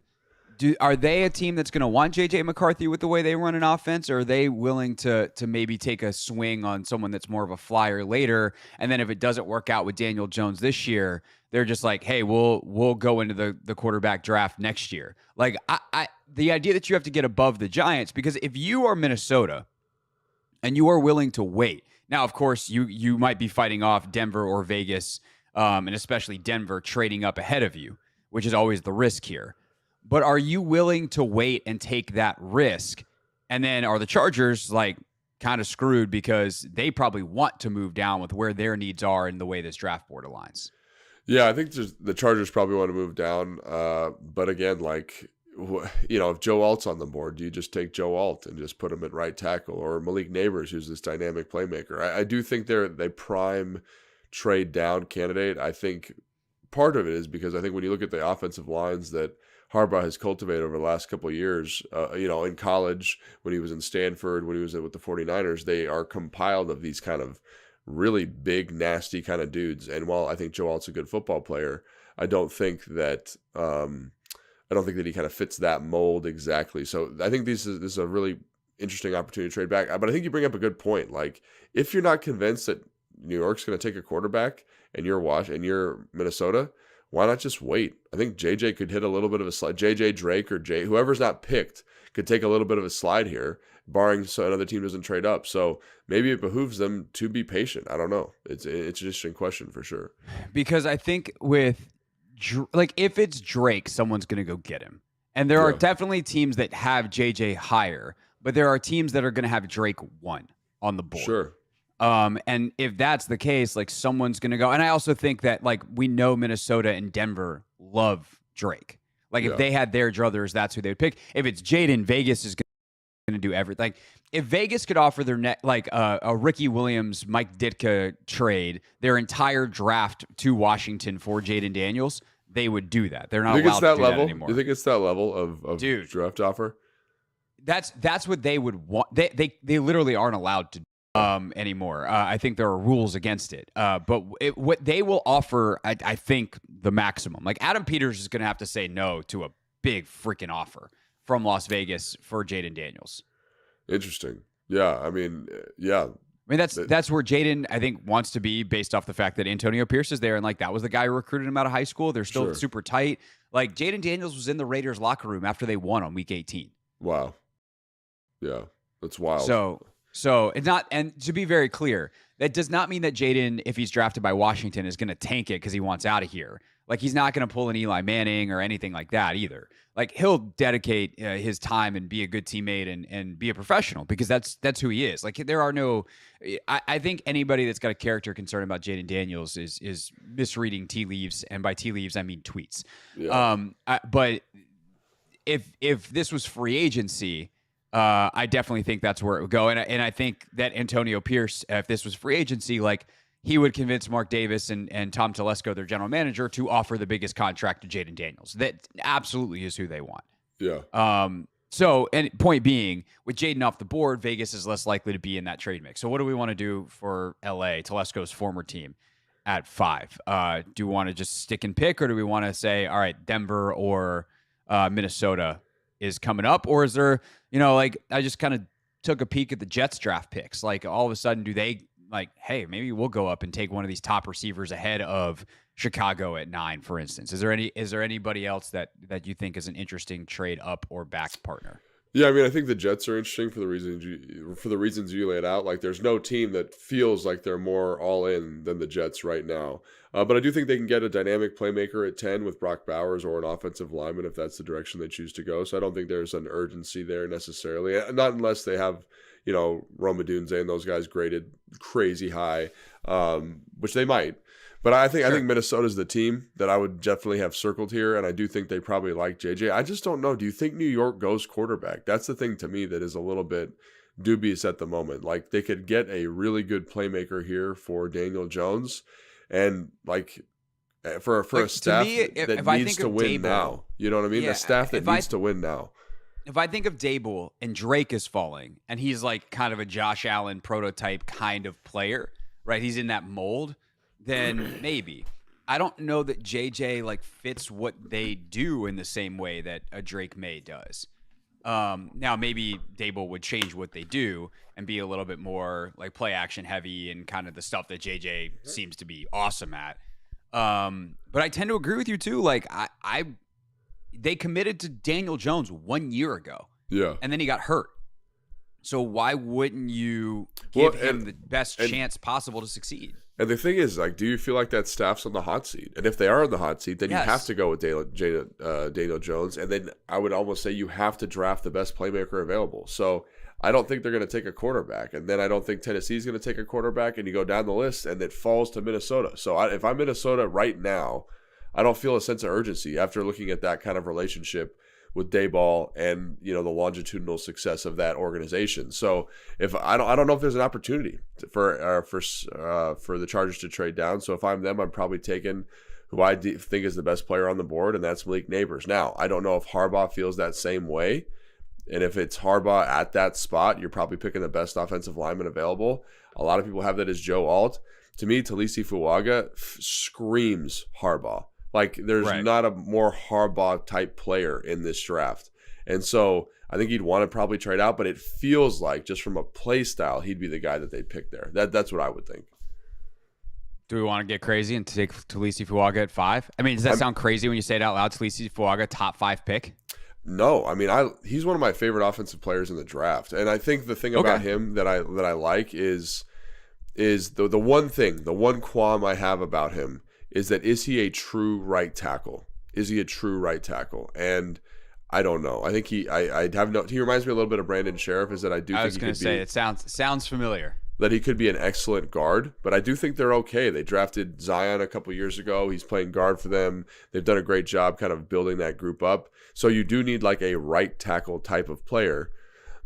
Is that him? And I don't know. He just, in terms of running the football, there's not a more physical dude when it comes to that in this draft. And so if you're going to run the ball a lot, like I think Harbaugh's going to, that's the guy I'm probably going to go with. If we had traded down to 11 or 12, that's the guy that I would have circled for them. Let's just do it. Talisi Fuaga, 5.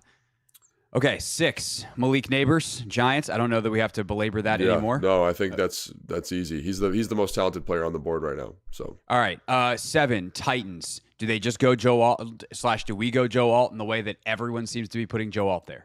Yeah, I mean, that's an interesting question because like we talked about this before with Callahan and the guys that he likes, and in terms of he tends to value guys that are a little bit more bendy, a little bit more athletic. So I don't know. I don't know if you go Joe Alt here. I mean, his upside's tremendous, but I've talked to a couple of people. They're not all in on Joe Alt the way that the media is. And I think Joe Alt's a great prospect. He's a pretty clean evaluation, but in terms of upside, I don't know how you feel about it. So I was listening to a pod the other day. I'm trying to remember. I think it was Danny Kelly from The Ringer was on with Mays during a pod they were doing on the Athletic Football Show.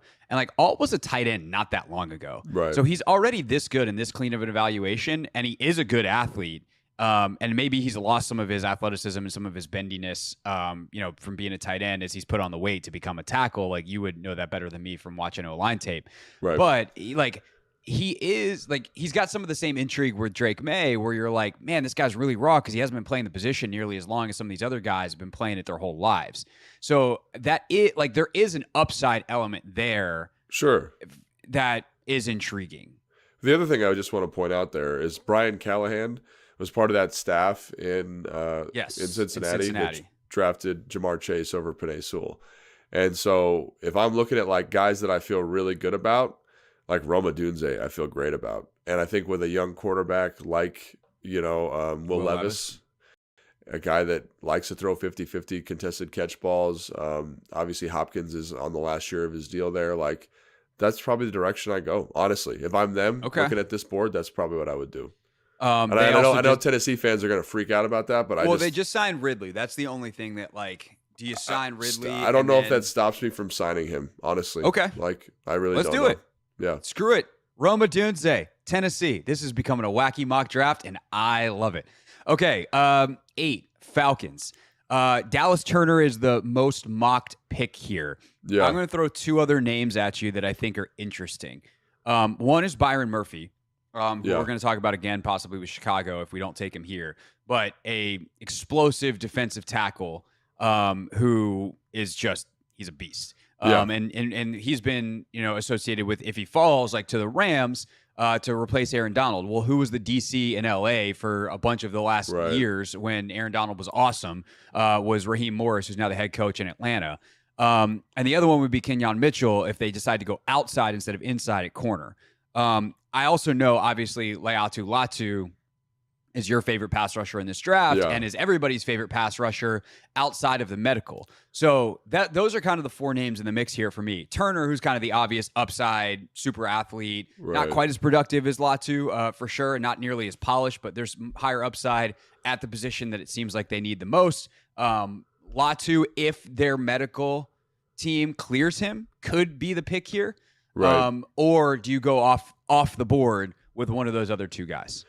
Yeah, I mean, I honestly, in terms of defensive personnel, like I really like all of those guys. I really do, and I think they're guys that are gonna make a difference for you right away. And I like, honestly, I like them better than Dallas Turner. I know people are really high on Dallas Turner, and I'm high on Dallas Turner too. But I do think he's more of a projection than people want to acknowledge. So I think if I was going to make the pick, and obviously if medical's good, I'd go Latu here. But, we don't know the medical, so then I'd probably go Byron Murphy. But I do also think, like, you bring up a great point with Quinyon Mitchell. Like, he is a fun player to watch, man. And he's just handled this pre-draft process so well. And he's got that elite speed, that elite click and close ability. He's got great ball production in college. So, like, kind of everything you want from a corner there, I think you feel pretty good about. I don't know. I think your point you bring up about having Aaron Donald, and this is not Aaron Donald. Let's just be very clear about the Of course, no one not is. Aaron Donald, but he's a good football player, and I do think he mimics a lot of what Grady Jarrett does at a high level. They're very similar football players, so getting them in the same room together, having them learn from each other, or having Byron Murphy learn from the Grady guy that's Jarrett. already there. Thank you. Yeah, I think would be awesome. So I would probably lean that way ever so slightly, just because it feels like a get on base type of pick. I think it just makes a lot of sense for how that team's constructed. But I don't know. It's tough. This is a tough pick for me here because they can't go offensive line, right? Because let me offer another alternative then. What if Minnesota decides, hey, this is we've gone far enough. We're a little scared that someone's going to trade up. Chicago's willing to potentially trade back. And maybe Denver's getting like, hey, they're getting itchy too. Minnesota's now at a point that they don't have to give up both firsts to move. Sure. So if you're Minnesota here and you want to give up, let's say 11 and 108 They don't have a second, which kills them. They don't have a second next year either, which is like the true killer. But you give up 11,108 for 8. Like, if you're Atlanta, are you willing to dump back? Minnesota gets to come up and take JJ at 8.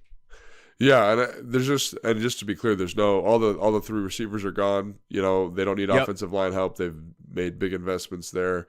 They could go defense, but I do think if you trade back, 4 spots, you're going to get one of those guys, and you probably feel pretty good about it. So this seems like a good trade for Atlanta. It just depends on whether you think Minnesota would be willing to do that or not. Just be patient and wait for that pick to fall to them. If I'm Atlanta, I'm calling Denver too. And then I call Minnesota. I'm like, hey, just so you know, we're about to trade with Denver. Do you want to come up instead? Because they're going to take McCarthy. Sure. And at which point Minnesota's probably got the better offer. Sure. Denver doesn't have a 2 this year. They could offer you. I mean, they could offer you a higher pick. Denver could actually steal McCarthy here. Yeah. Potentially. I guess the other way that Minnesota could prevent that is if they went future one, which really is not ideal for them. Sure. But how do you want to play that? If I'm Atlanta and those are my 2 offers, I mean, it's pretty easy for me to take 12 and 76 over 11 and 108. Yeah, I'd probably go 12 and 76, honestly. So Minnesota then gets shut out of the quarterback. Yeah, which would be wild. Oof. Yeah. Oof, which feels like it's absolutely not going to happen.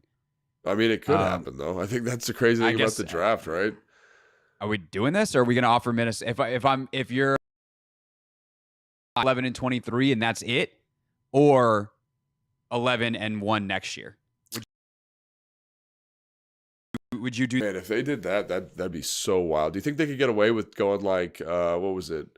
It's 11, 108, and then another 5th round pick or something like that this year. Would that be better value, or is that? Have to pull out a chart and do math, and that's sure as hell not. Yeah, I mean, I definitely think Minnesota, if that happened, they'd probably give up both ones, I think, to move up, which would be absolutely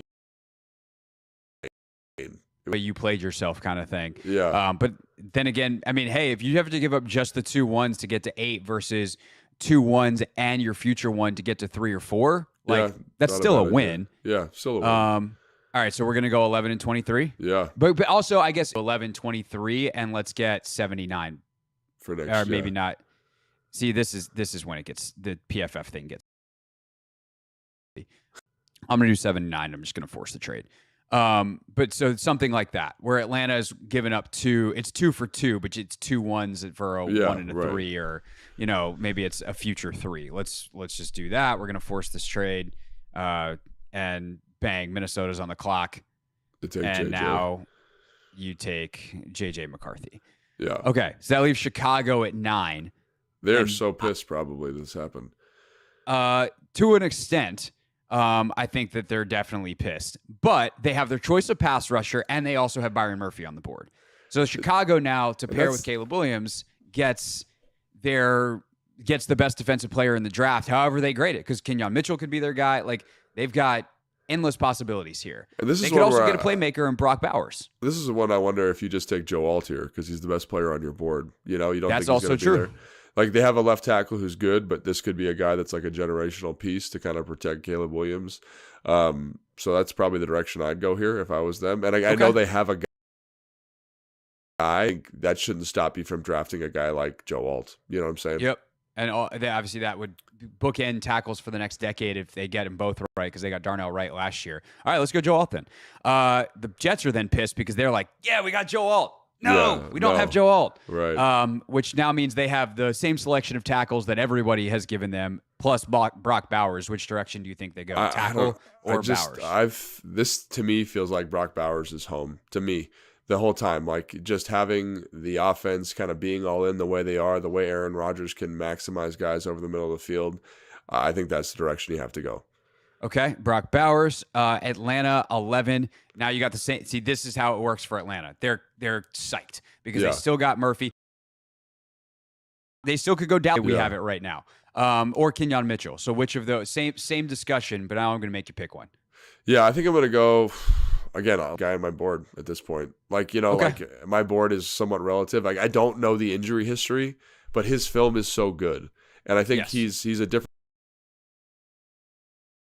I would go. And like he was just to kind of prove the point on the medical at UW medical went to UCLA. They were like, nope, you're good, and he played.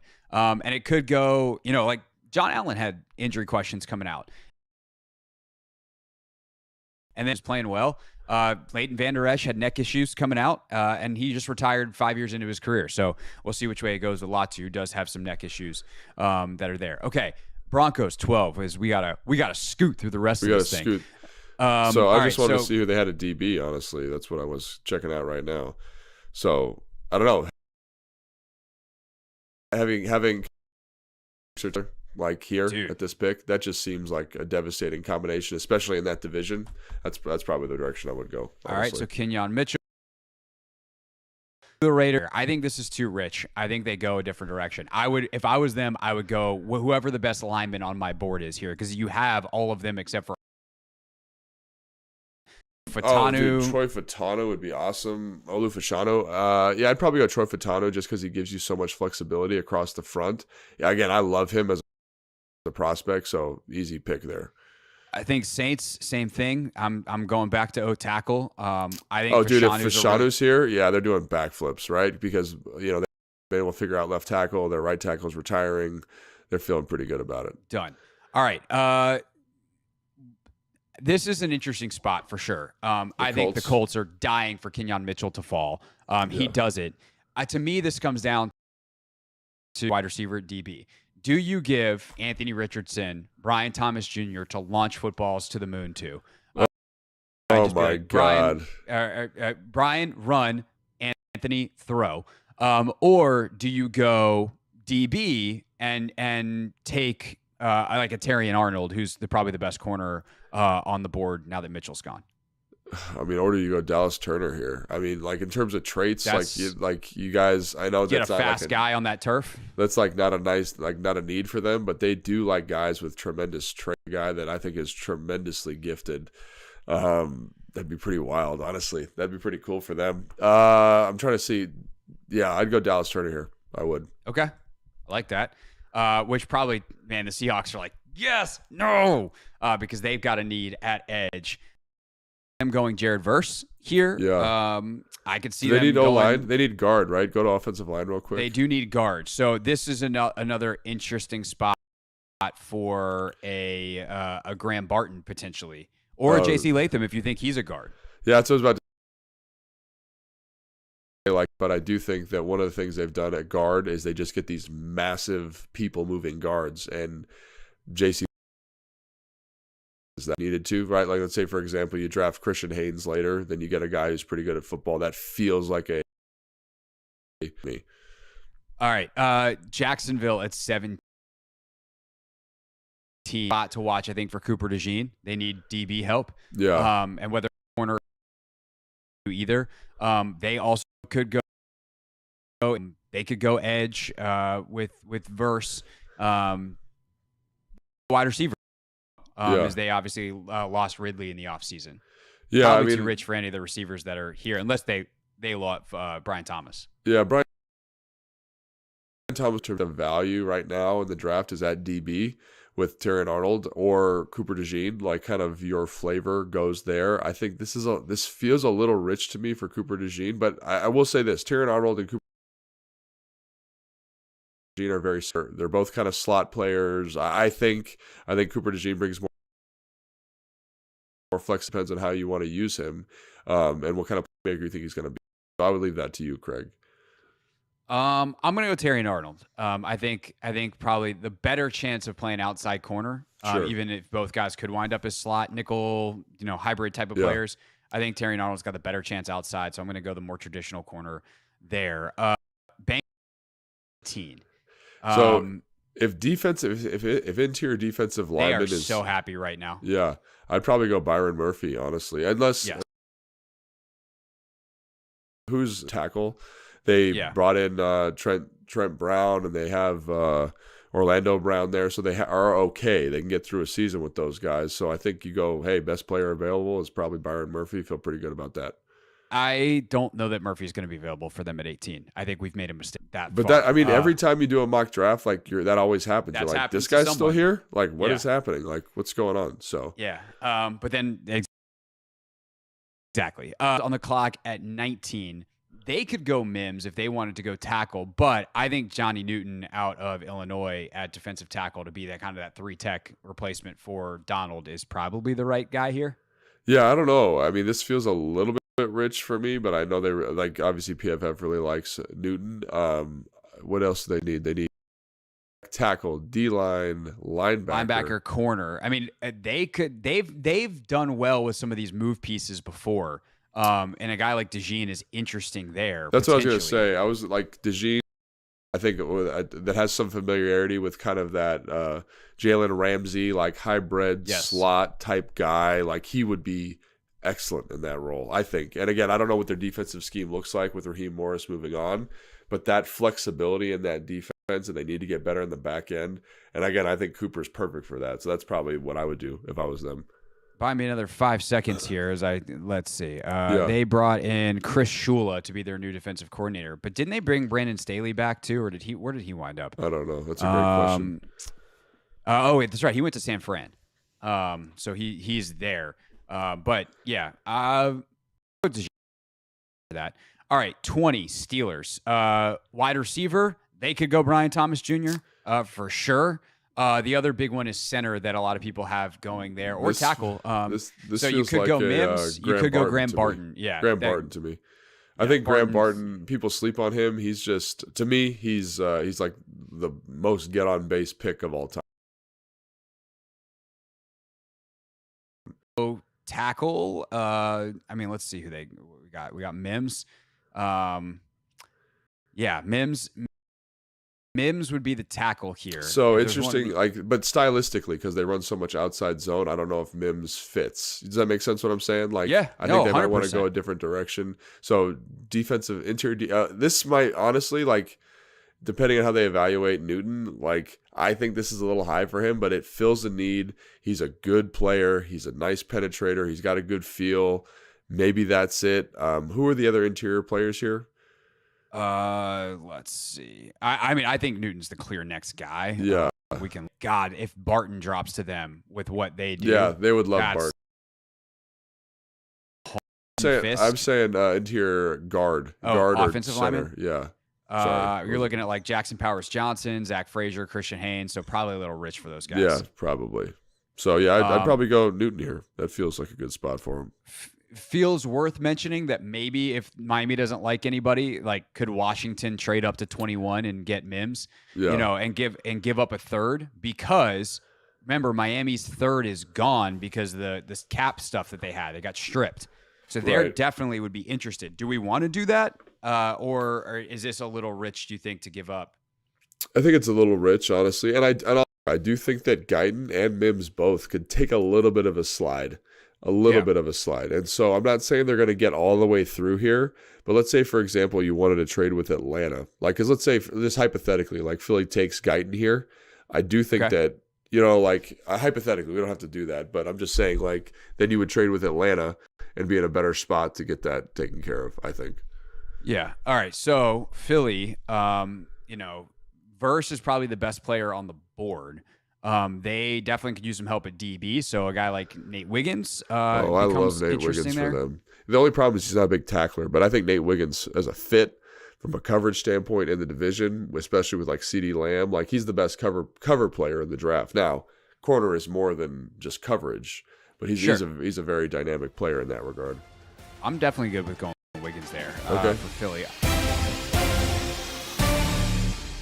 For the end of that mock draft, make sure you subscribe to Take Command. And perhaps more importantly for you as a Commanders fan, if that's indeed what you are, we recorded a special bonus episode that will be available first thing in the morning from Take Command. And also, Logan and I are going to do a reaction show that is hopefully going to be live on YouTube tomorrow night at the Team 980. So make sure that you are locked in to us there. Also, we will have that first thing for you in your feed Friday morning, if not Thursday night. We might just auto publish that one straight too. So definitely check all that out. Me, Logan, final quarterback thoughts, our final quarterback rankings, and also what we think the Commanders should and will do. Not all of that aligns, which is an interesting conversation. About 20 minutes of quarterback talk. You definitely don't want to miss it in the Take Command feed first thing tomorrow morning. When we get back here on the Hoffman Show, some final thoughts from us. Just a half hour to go here on the Team 980.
Hoffman Show on the Team 980, always live as well on the free Odyssey app, streaming live on YouTube at the Team 980. We got some bold predictions from Anthony Haynie ahead of tomorrow's NFL draft in just a moment. First, a quick reminder, if somehow you don't know by now, you need to know that every single pick from the Washington Commanders will be live here on the Team 980. I will be in Detroit. Looking forward to that tomorrow. All right, Ant, that is the reminders. It is time for the predictions. Yes, sir. All right, we're going to start out with a Commanders adjacent bold prediction. Okay. And I think this might be the Commanders' worst kept secret. They are going to trade up into the first round, preferably the 20s, for a tackle, a left or right tackle. That is the first bold prediction. What are your thoughts? I think that I was with you until the very end. I don't know that they trade up for a right tackle, which does knock some of the options off the board. But I don't think it knocks the options that will be available in the 20s. The guy most likely to fall is probably Amarius Mims, but Amarius Mims could also go like 10 to the Jets. They could take, like, people think that Amarius Mims might wind up being the best tackle out of this class, and somebody might just be like, well, if that's the case, I'm going to take him like he's the best tackle in the class. And while I doubt he goes ahead of Joe Alt, I'm not ruling anything out when it comes to Amarius Mims. I'm talking going 7 to Bill Callahan in Tennessee. And Brian, obviously, his son is the head coach, but Bill is the O-line coach. I'm not ruling him falling into the 20s because people are scared that he's going to get hurt. Tyler Guyton, I think, is in that range. I think Jordan Morgan is in that range. I think Kingsley Suamataia is in that range. The thing is, if they're all in that range and they're all available, do you just sit and wait it out? Do you have some patience? And I think we'll be able to make an assessment on how they did tomorrow night because we'll not only know if they traded up or not, but we'll also know who's on the board going into Friday. Because the other thing, too, is they could trade up with Carolina and be like, yo, can we have 33? Can we have the first pick? We're not going to risk someone taking 34, 33, 34, 35. And you trade up, you give Carolina a sixth to go up from 36 to 33, and then you do that. So I think that's all on the table, all possible. But I do think that they come out of the first 2 days with a tackle for sure. All right. Moving on to the next bold prediction. Moving on up. There was some news that came out of Cincinnati today. T. Higgins and his teammate Trey Hendrickson both requested to be traded out of Cincinnati. So I think T. Higgins and Trey Hendrickson will be traded tomorrow. What do you think of that? I think it's bold, but I think it's obviously less bold, but much more likely to be true by the end of the weekend, right? And this also comes into how does this board come out tomorrow? Because if it goes like it did on Take Command, where we have Cincinnati try to, that wasn't on Take Command. Do they try to get up to 7 or 8? I do that in some mock draft, 7 or 8, where they try to come get a Dunze, and then trading T. Higgins becomes real easy. But I don't think you're getting a first for T. Higgins because the new team has to pay him. And is T. Higgins worth a first on his own? Sure, but the contract you got to give T. Higgins is a lot. And the same is true for Trey Hendrickson, and Hendrickson is entering his age 30 season. So, with that being the case, I think the trades are definitely possible Friday, maybe even during the day before the round starts.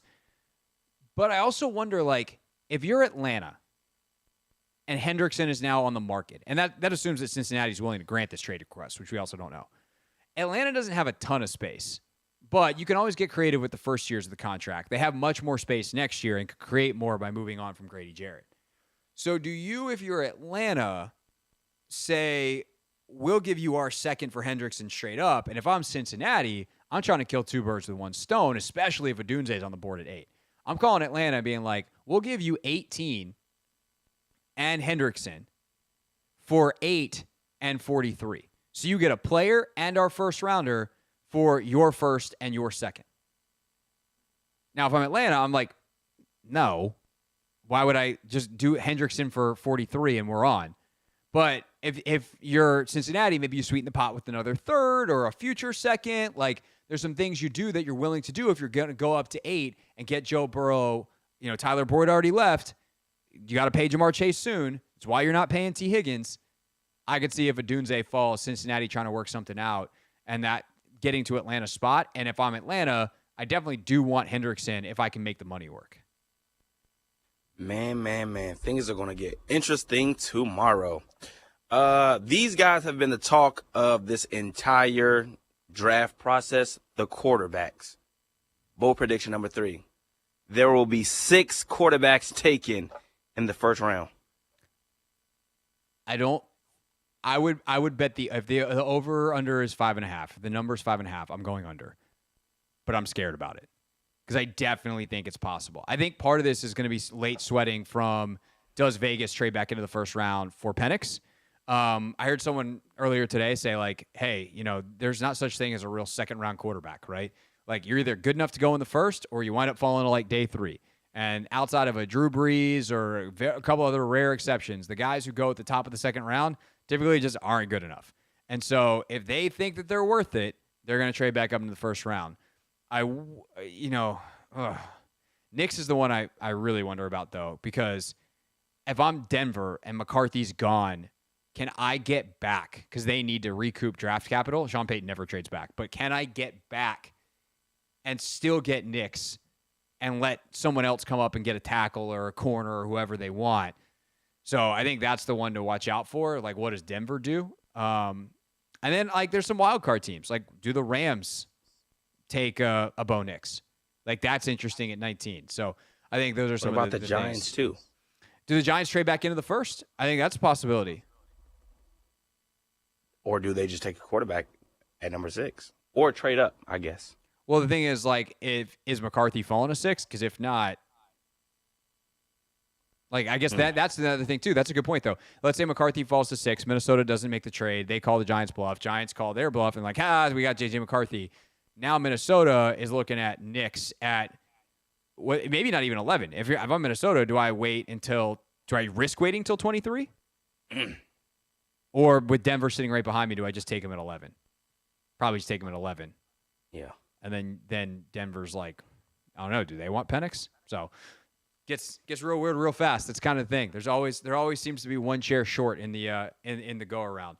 And that's the fun of draft season. We'll wrap up today's show. Get you set for tomorrow next here on the Team 980.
the Hoffman Show. We are live on the Team 980. We are always live as well on the free Odyssey app. We are streaming live on YouTube at the Team 980. And I'm right now putting the finishing touches on like the ultimate draft version of Real Things Real People Said into real microphones. I have compiled, and I realized that I actually didn't even get all of them in. But I have compiled from the nearly 20 experts that I've asked, who should the Commanders take between, who should the Commanders take at number 2 between the Combine and now, between take command and here. I've compiled them into one gigantic reel, basically. It's like 30 minutes long. No one gives an answer that's over 3 minutes. And it's over 30 minutes long of just straight into the veins analysis. That's Short, what we're talking about. Concise. And look, we love to hear it. And what was the overwhelming answer? There wasn't one. It's like halfway split between Drake and Jaden. Really? And then me and Logan at the end being like, I don't know, we kind of like JJ. I did kind of let Logan be the last voice because I obviously have more of Logan talking about this than anybody else. And so I picked up some of the clips that our producer William has cut from Take Command to say like, hey, here's why Jaden, or here's like the issue with Jaden or why I like Jaden, or here's the issue with Drake and why I like Drake, and here's why I like JJ, but also here's why I would take Jaden. So it all comes together.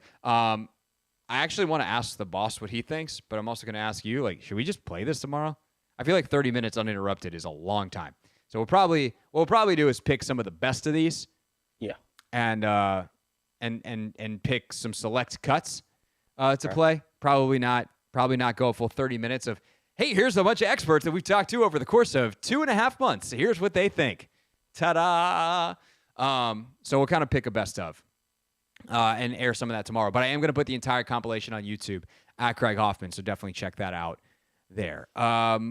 Anything else from a housekeeping standpoint tomorrow, Ant? The show's live in Detroit. B-Mitch is going to join on set. I think Santana's going to join us as well. I don't know if Santana knows that yet, but that's okay. Danny Parkins from 670 The Score in Chicago is going to be in Detroit as well. He's going to join us. And other than that, hold on to your butts, and we'll see where it goes. I feel like we should probably do some more planning, but everyone that's doing draft stuff they're busy doing their own show tomorrow. Yep. That is the hard part about doing an afternoon show when the draft is just after the afternoon. Mm-hmm. Yeah. Anything else to add, Ant?